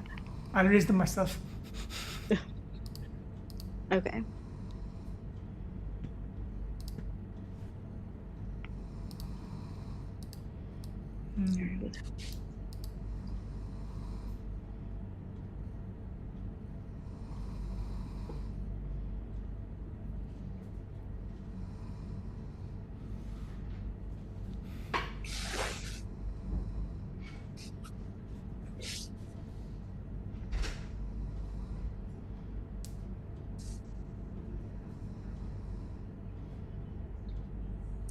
All right.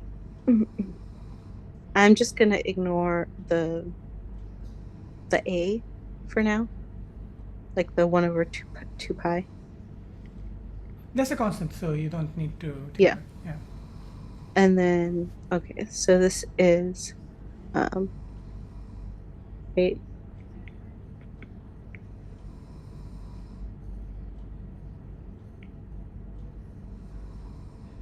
Okay.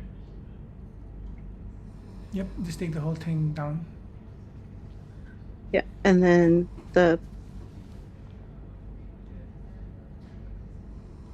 okay, so this is just x minus mu, and x is a constant.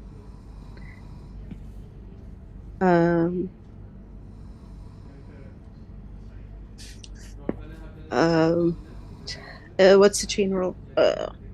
Okay, hold on. Times, no, it's fog. It's the other one. So I have to take, so x minus mu is, I think that's fine. And then I think I multiply it. Do I multiply it for the fog?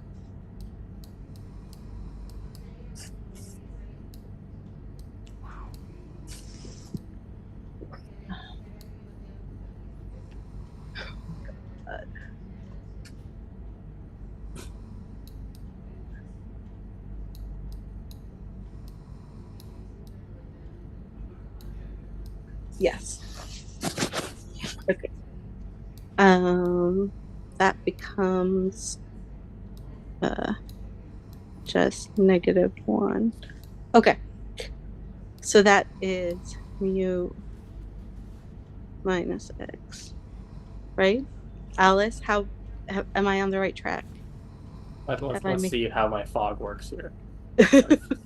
Actually, let's go back to the calculus here. So, so G is x minus mu. That's G. F is mu squared. And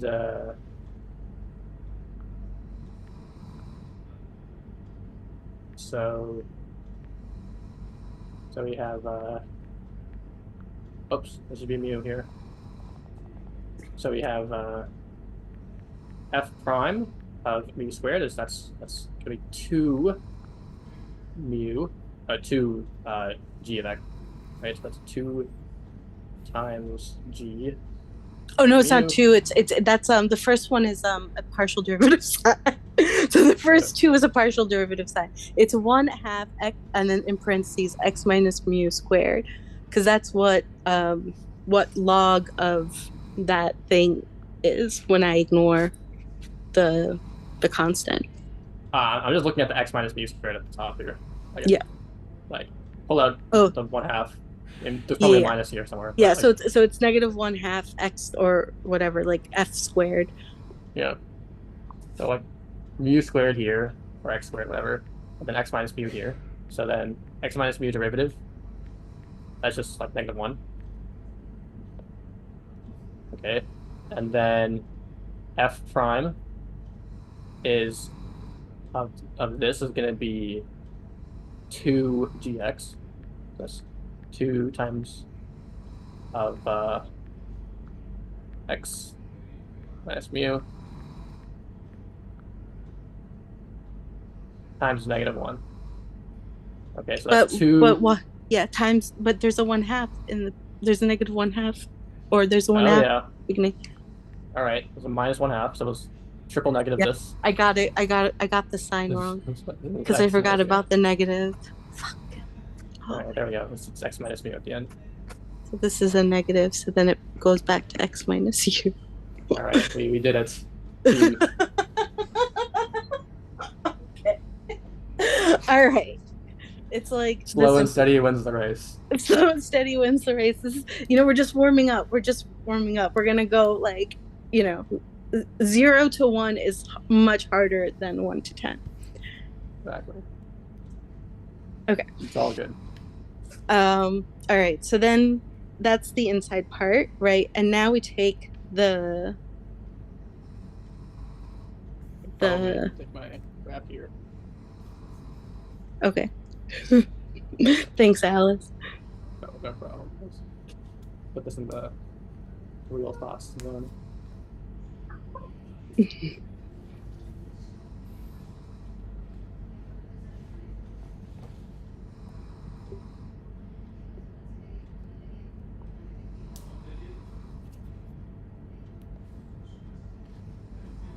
Oh, I can finally use the whiteboard again.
I think it's dx. Yeah, I think it's dx.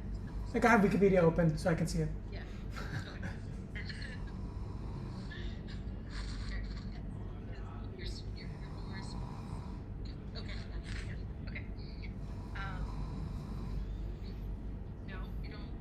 Oh.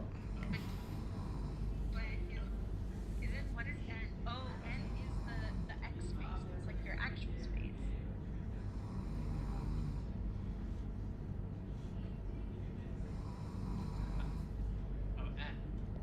Yeah. Oh no, yeah, or it's supposed to be an n. But I thought n was equal to, but it's not. Mu is the instance over this. Okay, mu is the instance over. I'm trying to yeah. Okay, I'm trying to remember. Okay, right. Mu is an instance that you're trying to pick out over the space. So, right, and that's why when they had it was like for r, within real numbers with an n. I guess n would be like all of the x's. Okay, sorry. So because this is That's the definition of the fish information matrix, yeah. So I think the answer is supposed to be mu, right? Or negative. Which means it's sus. Oh no, it's negative. Right. So right. So the answer should be mu. It's a 1 by 1 matrix, and the answer should be mu.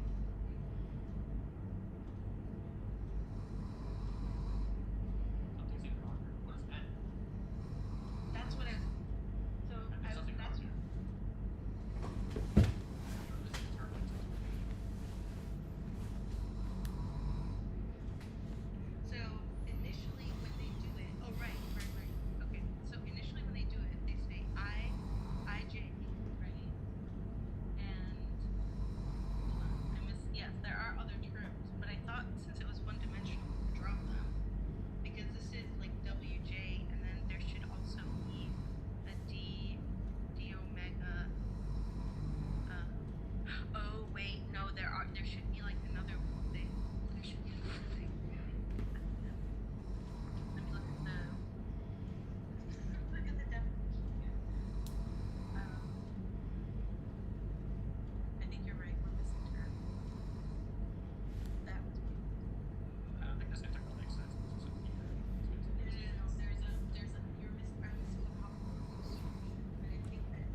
You know what this teaches me is like instead of going to SLT, maybe I should be reviewing my Calc 2 notes from like 7 years ago. All right. So n, okay. N here is over dx dy.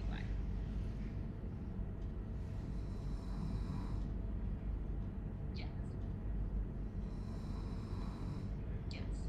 I still don't know what like background is. It's like an Oh, R. no, n is, oh, it's the real number. It's the R of n. and it's Rn plus m, I guess, for a double integral, but I think it's over the real numbers n, but I think it's still dx dy, so I'm not, does that make sense? I'm gonna do that? Oh no, I'm definitely missing terms. I'm missing after this, I'm missing terms. I'm missing px y x w, and I'm also missing something called q of x, which I think, yes, q of x, which we know is like the true distribution, and then it's dx dy if it's a double integral. But I think in this case it would only, that makes sense, to have it over, I feel like you have to have it over dy.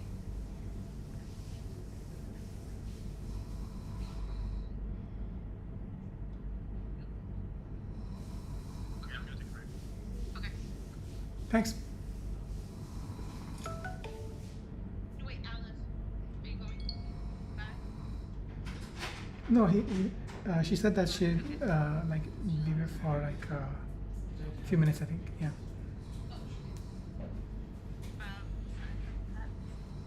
It's very heavy. Okay, but I feel like, okay, so they did it for the IJ case, but I think you probably have to do some over, you have to sum over dy, does that make sense, that you would? I don't think so, I think it's just over dx. Right? Yeah, because you only, Hmm. no, it has to be over d. If it's dy, it's independent of how many. Yeah, no. You have to sum over dx and dy, I think, because that's independent of the dimensions of w, right? Because y is always going to be there. Where is y coming from? Well, so the thing is, I couldn't get it up for the one-dimensional case, but the way that they have it written in here is the. Two-dimensional case, right? Yes. I'm sorry? It's for the two-dimensional case that the Fisher information matrix is usually defined. Yeah, exactly. So you're just saying that y is And I'm wondering if it's dx dy or just over dx, because I feel like in this case of the IJ, they just keep on. I think that's more like because you sum over the likelihoods and you get how they're changing, and then you sum over that entire space. So in the case of IJ, we will have both like an x and a y coordinate. So I don't know if that's what they're summing over, and that's why it has to be dx dy, or if you're summing over all the probabilities of y, like of all the possibilities of y, and then given your sum over all the parameters. I think if I think about it like visually, I don't really see a reason for it to have a double integral. Like I think we could do it a single integral in this case, because when I think of it, it's just the variance of the score, right? So it's the variance of the expected value. So well,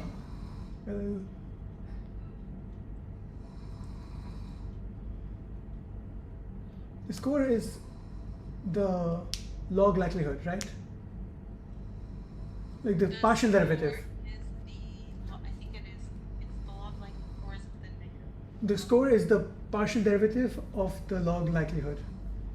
Oh, okay. So the partial derivative of the Of the log like. likelihood is called the score. And the Fisher information is the variance of the score. right? So we have, let's write this down.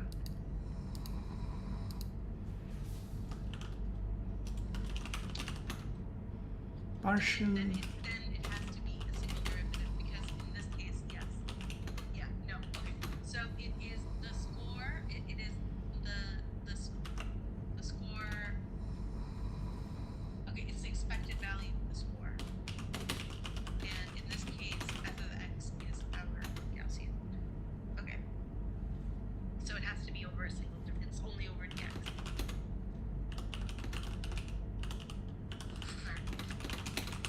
And there is no qx because that's only in, I guess. But see, this is, but see, that's the thing. That's the Fisher information.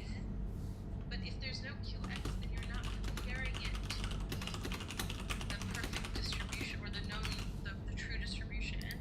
So the reason we need a double integral in the reason we need a double integral, it might be because you have multiple variables and you want to know how they score I agree with you that it's varies only over. over dx. So The yeah. question is, so the Fisher information is defined to be the variable score, but the qx is not there here. But it is, like, it's not there within the Wikipedia article, but within the DL, like, and I think we should stick with, you know, those definitions. Although I'm trying to open up the actual book and I can't for some reason.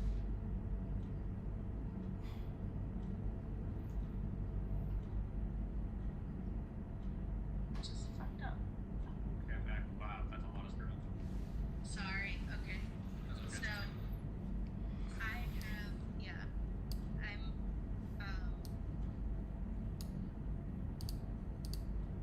yeah, no, I think it's a single interval. The question now for me is whether the qx is there or if the qx is there only because of the two-dimensional case. And I think, or no, I think, yeah, I'm not sure. I think like the Wikipedia one, the Wikipedia definition only has one function. And What is the other definition? the other definition is the one that the Zach Furman article is pointing to, the Distilling Singular Learning Theory series, and it's the first part of the first part. And what it is basically, hold on. Can I also share my screen? Yes, go ahead. How do I do that? So at the bottom it should be share, and then Oh, I see. so share will close the whiteboard. Okay. You can, while collaborating on the whiteboard, that's fine.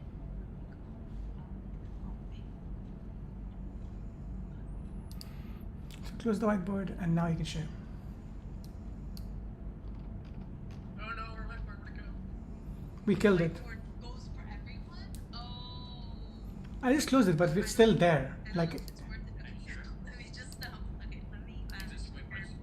Yeah, okay, I'm sharing this one. Okay. Allow for 1 month, sure. Okay. Okay, so, do you see how they have it for like, oh no, where did the IJs go? Okay, so they have it for what seems like a two-dimensional case. Here. so. And So there so we go. The it's like DW IJs are here. Okay. And so the question is, right, because Q is defined as the true distribution, right? And the question is, but it's, yeah. If we have a one-dimensional case, do we still need the double integral? So let's see. Well, J and K will always be one. They're not factoristic.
over 2 is the number of outputs. So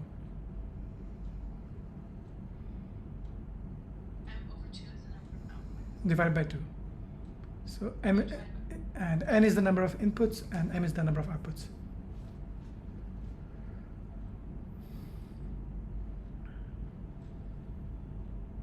Yes. And okay, because you have a negative multiplier, right? For each n.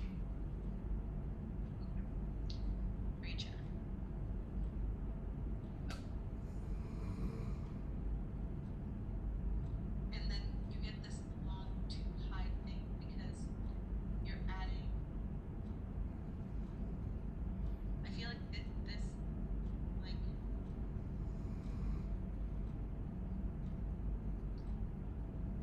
it's this compounded, or not compounded, it's like this term is adding up. Is that what's happening?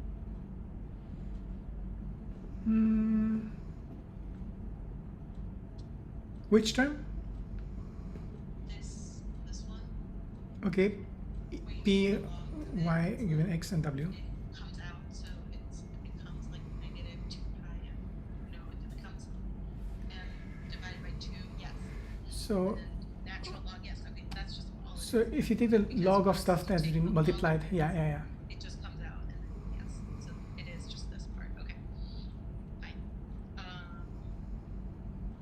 In the reliable case, right, where they're equal, it's just the equality and distance between the model and the truth adjusted for the parametric. Seems like we don't really care about the K. Yeah. Just have this No, the K part we're okay with. Or we got in the code, right? Yeah. It's just the distance between the true and the whatever distribution. Okay.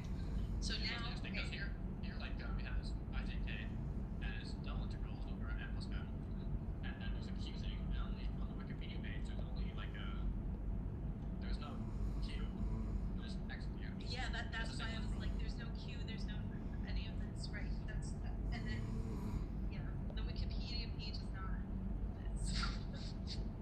Okay.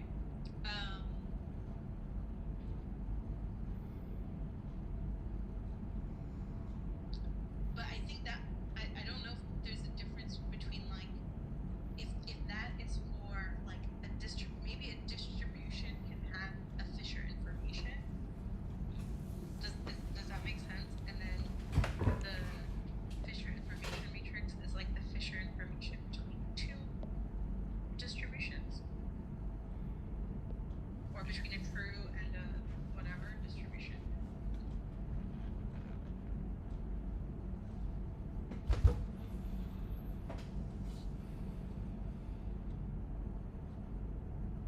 Okay. All right. Can we go back to the whiteboard? Feeling. Sure. Let me put that up. I can knock out 1A. Yes, 1A, and then I'm taking my lemon iced tea. Like, Okay. So messy. Let's start again. sure. Not like completely, but just Let's just move over to this side, and then we can do it here on the left. So where were we then? We just copied over. Sure. So now we have a double integral of x minus b.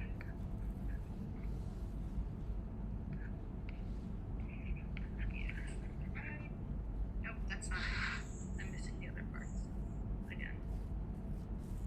Whatever. I'll do. The livelihood function. Yeah, exactly. I'm missing the actual thing.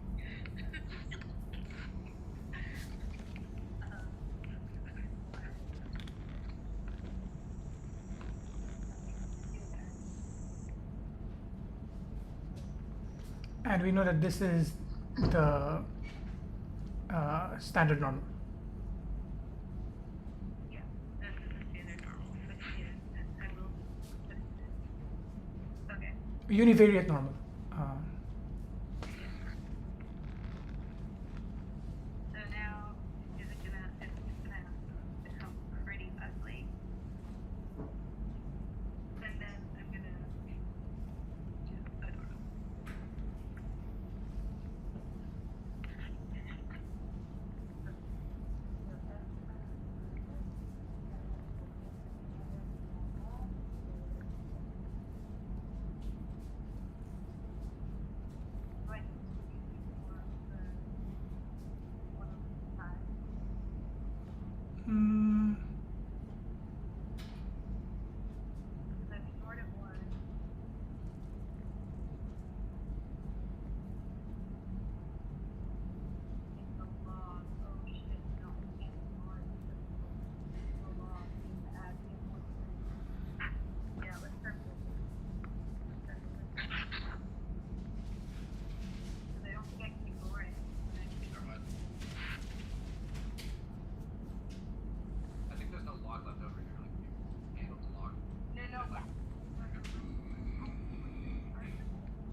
Let me move over so I can see what you guys are doing.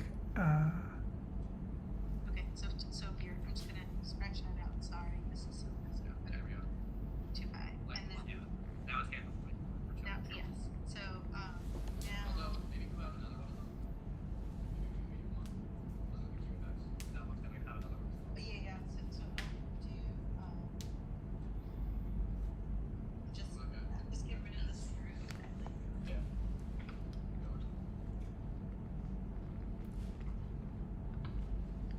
Wait, why get rid of the square root? Because there's one from the key and one from the cube. Yeah. Oh, okay. Yeah, so you multiply them together and then okay. Yeah. So then it's basically gonna be e to the this one. Okay, so e to the negative 1/2. Okay. X minus mu, right? Squared. Squared, right? And then we're gonna do another one, e to the negative. I should have just done a plus, whatever. X minus mu naught squared. Okay. Alright. So yeah, dx okay. Now the question is, do I wanna simplify this thing. That's the way to go. Or is it easier to maybe Wait a second, where's the y?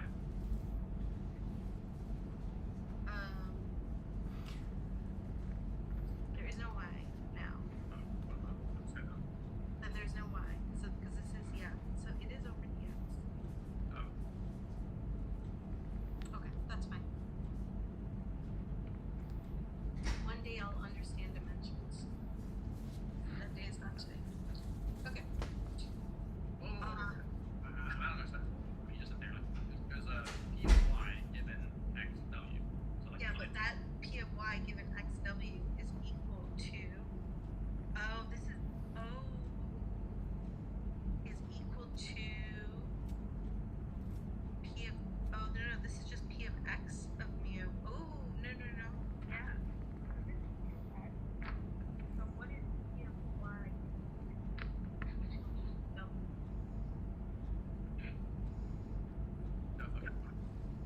Hold on.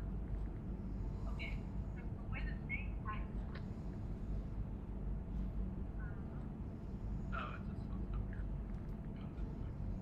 what? What's up? I mean, if you scroll up into what is this model, 1, 2, 3 equations. They just have Three. Oh, right. Oh, it's x minus. Oh, it's y minus. Oh, it's the fucking mean squared error, dude. Fuck off. This is a safe stream. Okay. Okay.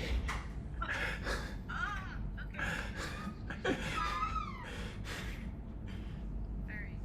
So, I'm gonna get out an eraser and we're gonna. That is not it. Here. Okay, we're gonna parse this thing again. Okay.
Okay.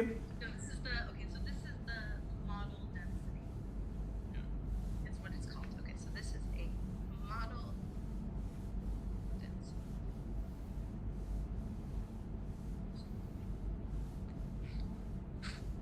Yep.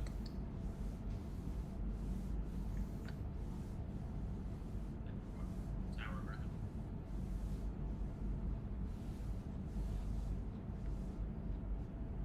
Yeah, ours is the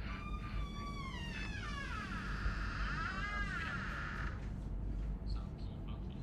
yes, we do. Oh no, we didn't do the model. Yeah, this is not the what's it called? This is not But we have a p of x dash mu given by the like in the question. okay. So our P of x given mu, right, yeah, is just a one-dimensional. Luna, not right now. I don't want to play right now. Your cat's called Nuna? Play. No, my cat's called Luna. Okay. Go away.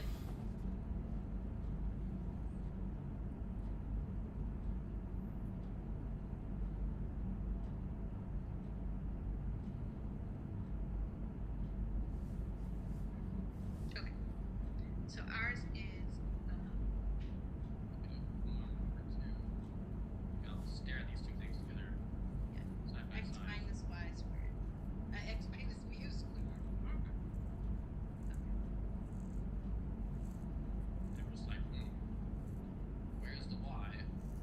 Where's the extra parameter? Yes. I see. I see what you're saying. M is 1, right? So we just put in M as 1 and then we go 1 over 2. Right? Yes. Yeah. So before it's 1 over.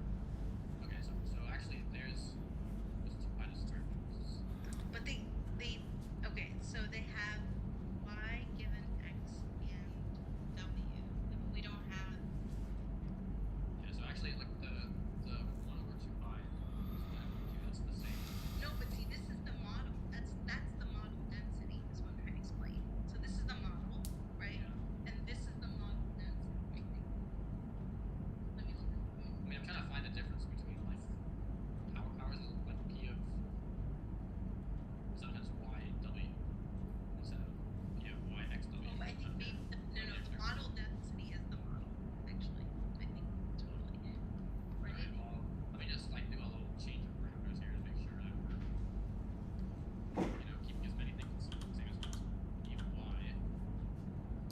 don't care about x or y. Or say 1 over 2. Yes, this is the yes, this is also the model density, so probability density. So in the yeah. Y, not x.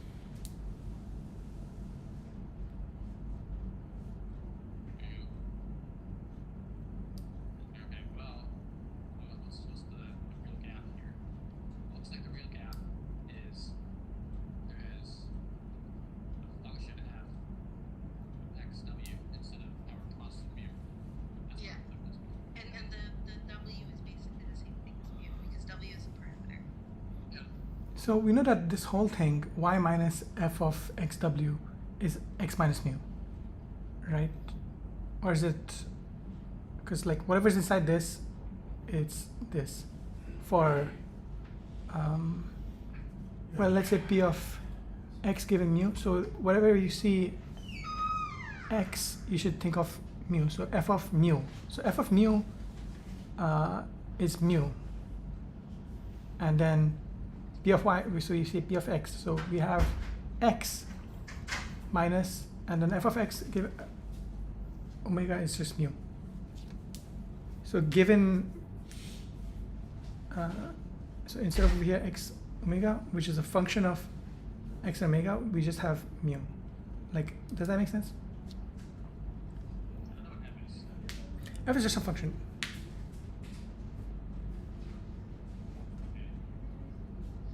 Fully continuous. Fully not like a practical.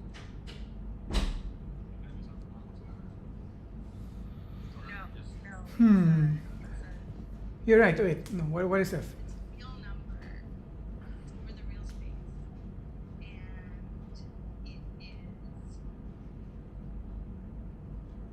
unit variance and but No, it's not just a function, it's a random variable. Is it? No, I don't know. It's just like, hold on. One second.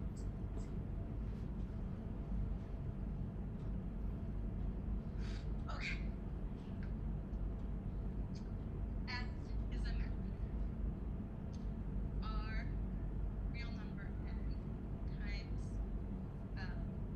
or cross W to R n, right? It maps the inputs from n-dimensional real space to an m-dimensional real space via W. Yeah. Okay. Where n is the number of inputs and m is the number of outputs. Yeah. Yes. Okay. And so, yeah, it's going to be our normal network in the end.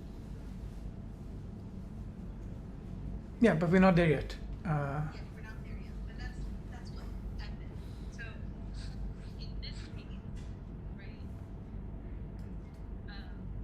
Then you get that model density, but in this case, I feel like they're already making the comparison between the true and the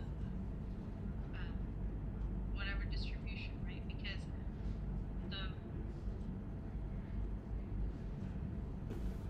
the true and the model distribution, when you define it as P of I given X W. But the question, but that's like in the explanation, but the question asks us that we have this density, right?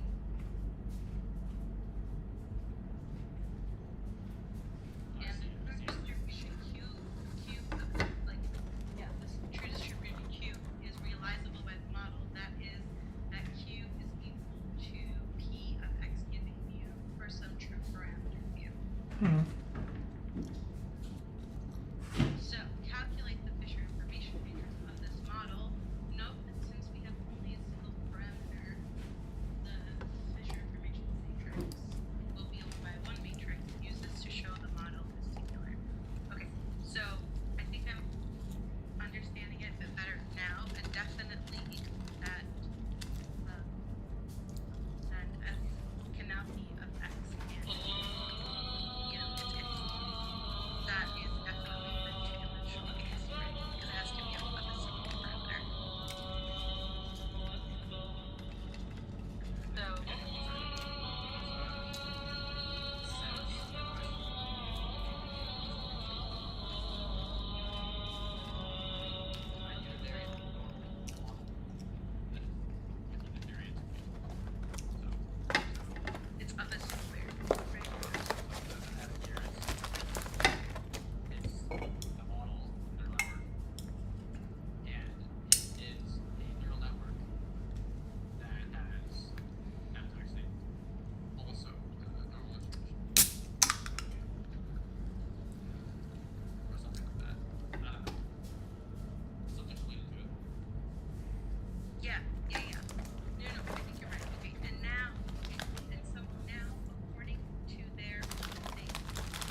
any of the actual messy details. And I think there's gonna be too much of no matter what.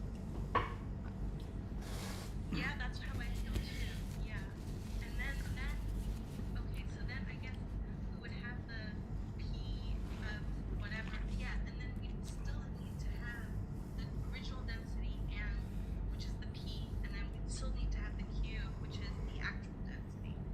So like the P that comes out of our probability density, right? And then the Q, which is the actual density. So I feel like we would need both of those no matter what. I think that's the scariest is double variant thing. If f of xw is like another thing that looks kind of like p, that scares me a lot because that seems like a way better to expand it. Hopefully f of xw is like not the analog like the functions. I think f of x of w is so like that f of x of w in our case is just a scalar. It's just yeah, because this is like a this is a two-dimensional case, right?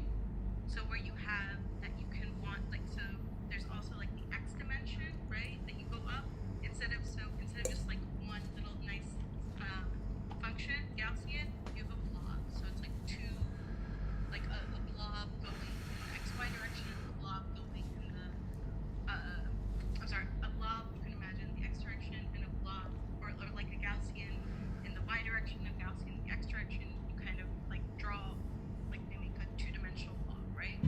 So in this case it's saying that, you know, there's a variable y and then there's like some function, right, of x, and then there's the actual like mean, right? So you need to make sure that wherever you're positioned in your y-axis, wait no. Yes, okay. Because in this case, all we care is about one number, right? So y and the scalar that we want to get, we're measuring the distance between y and the scalar, the mu. And in the notation of the problem, it's x and mu, and in the notation of their like the original post, it's y and w. Yeah. So over here it's like y is x and x is mu. No, w is mu, and there is no x. W is mu and there's no x. Okay. Yeah, there's no x. Got it. Okay.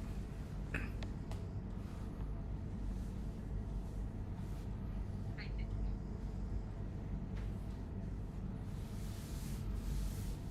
But at the same time, if f is just a functional mapping of one input to one output, then you need both the n and the m.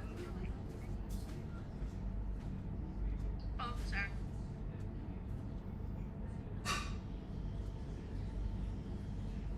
Okay.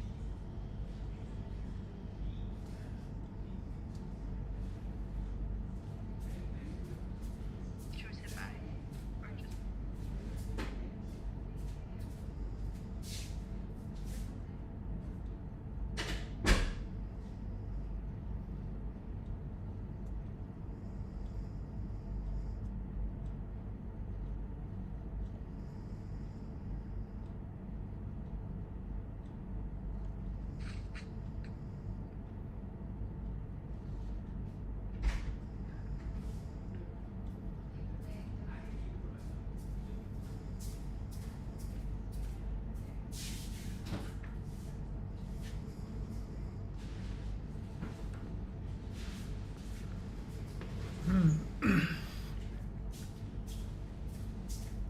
Okay, I'm going to need to wrap up.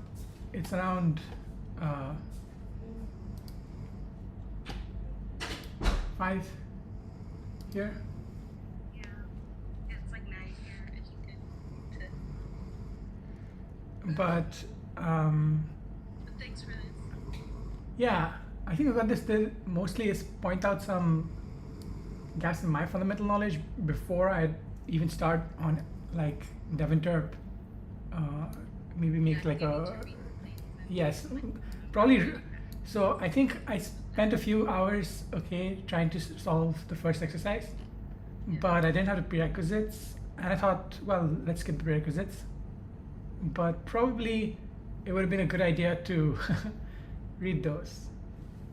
So I'll do that, and maybe I'll revisit this after that. But I think this was valuable just to do some math, and we did technically solve the thing, but it's just like the AI solved it mostly for us. So yeah, like okay. Right. Thank you so much. Really enjoyed, hanging out with you. Take care.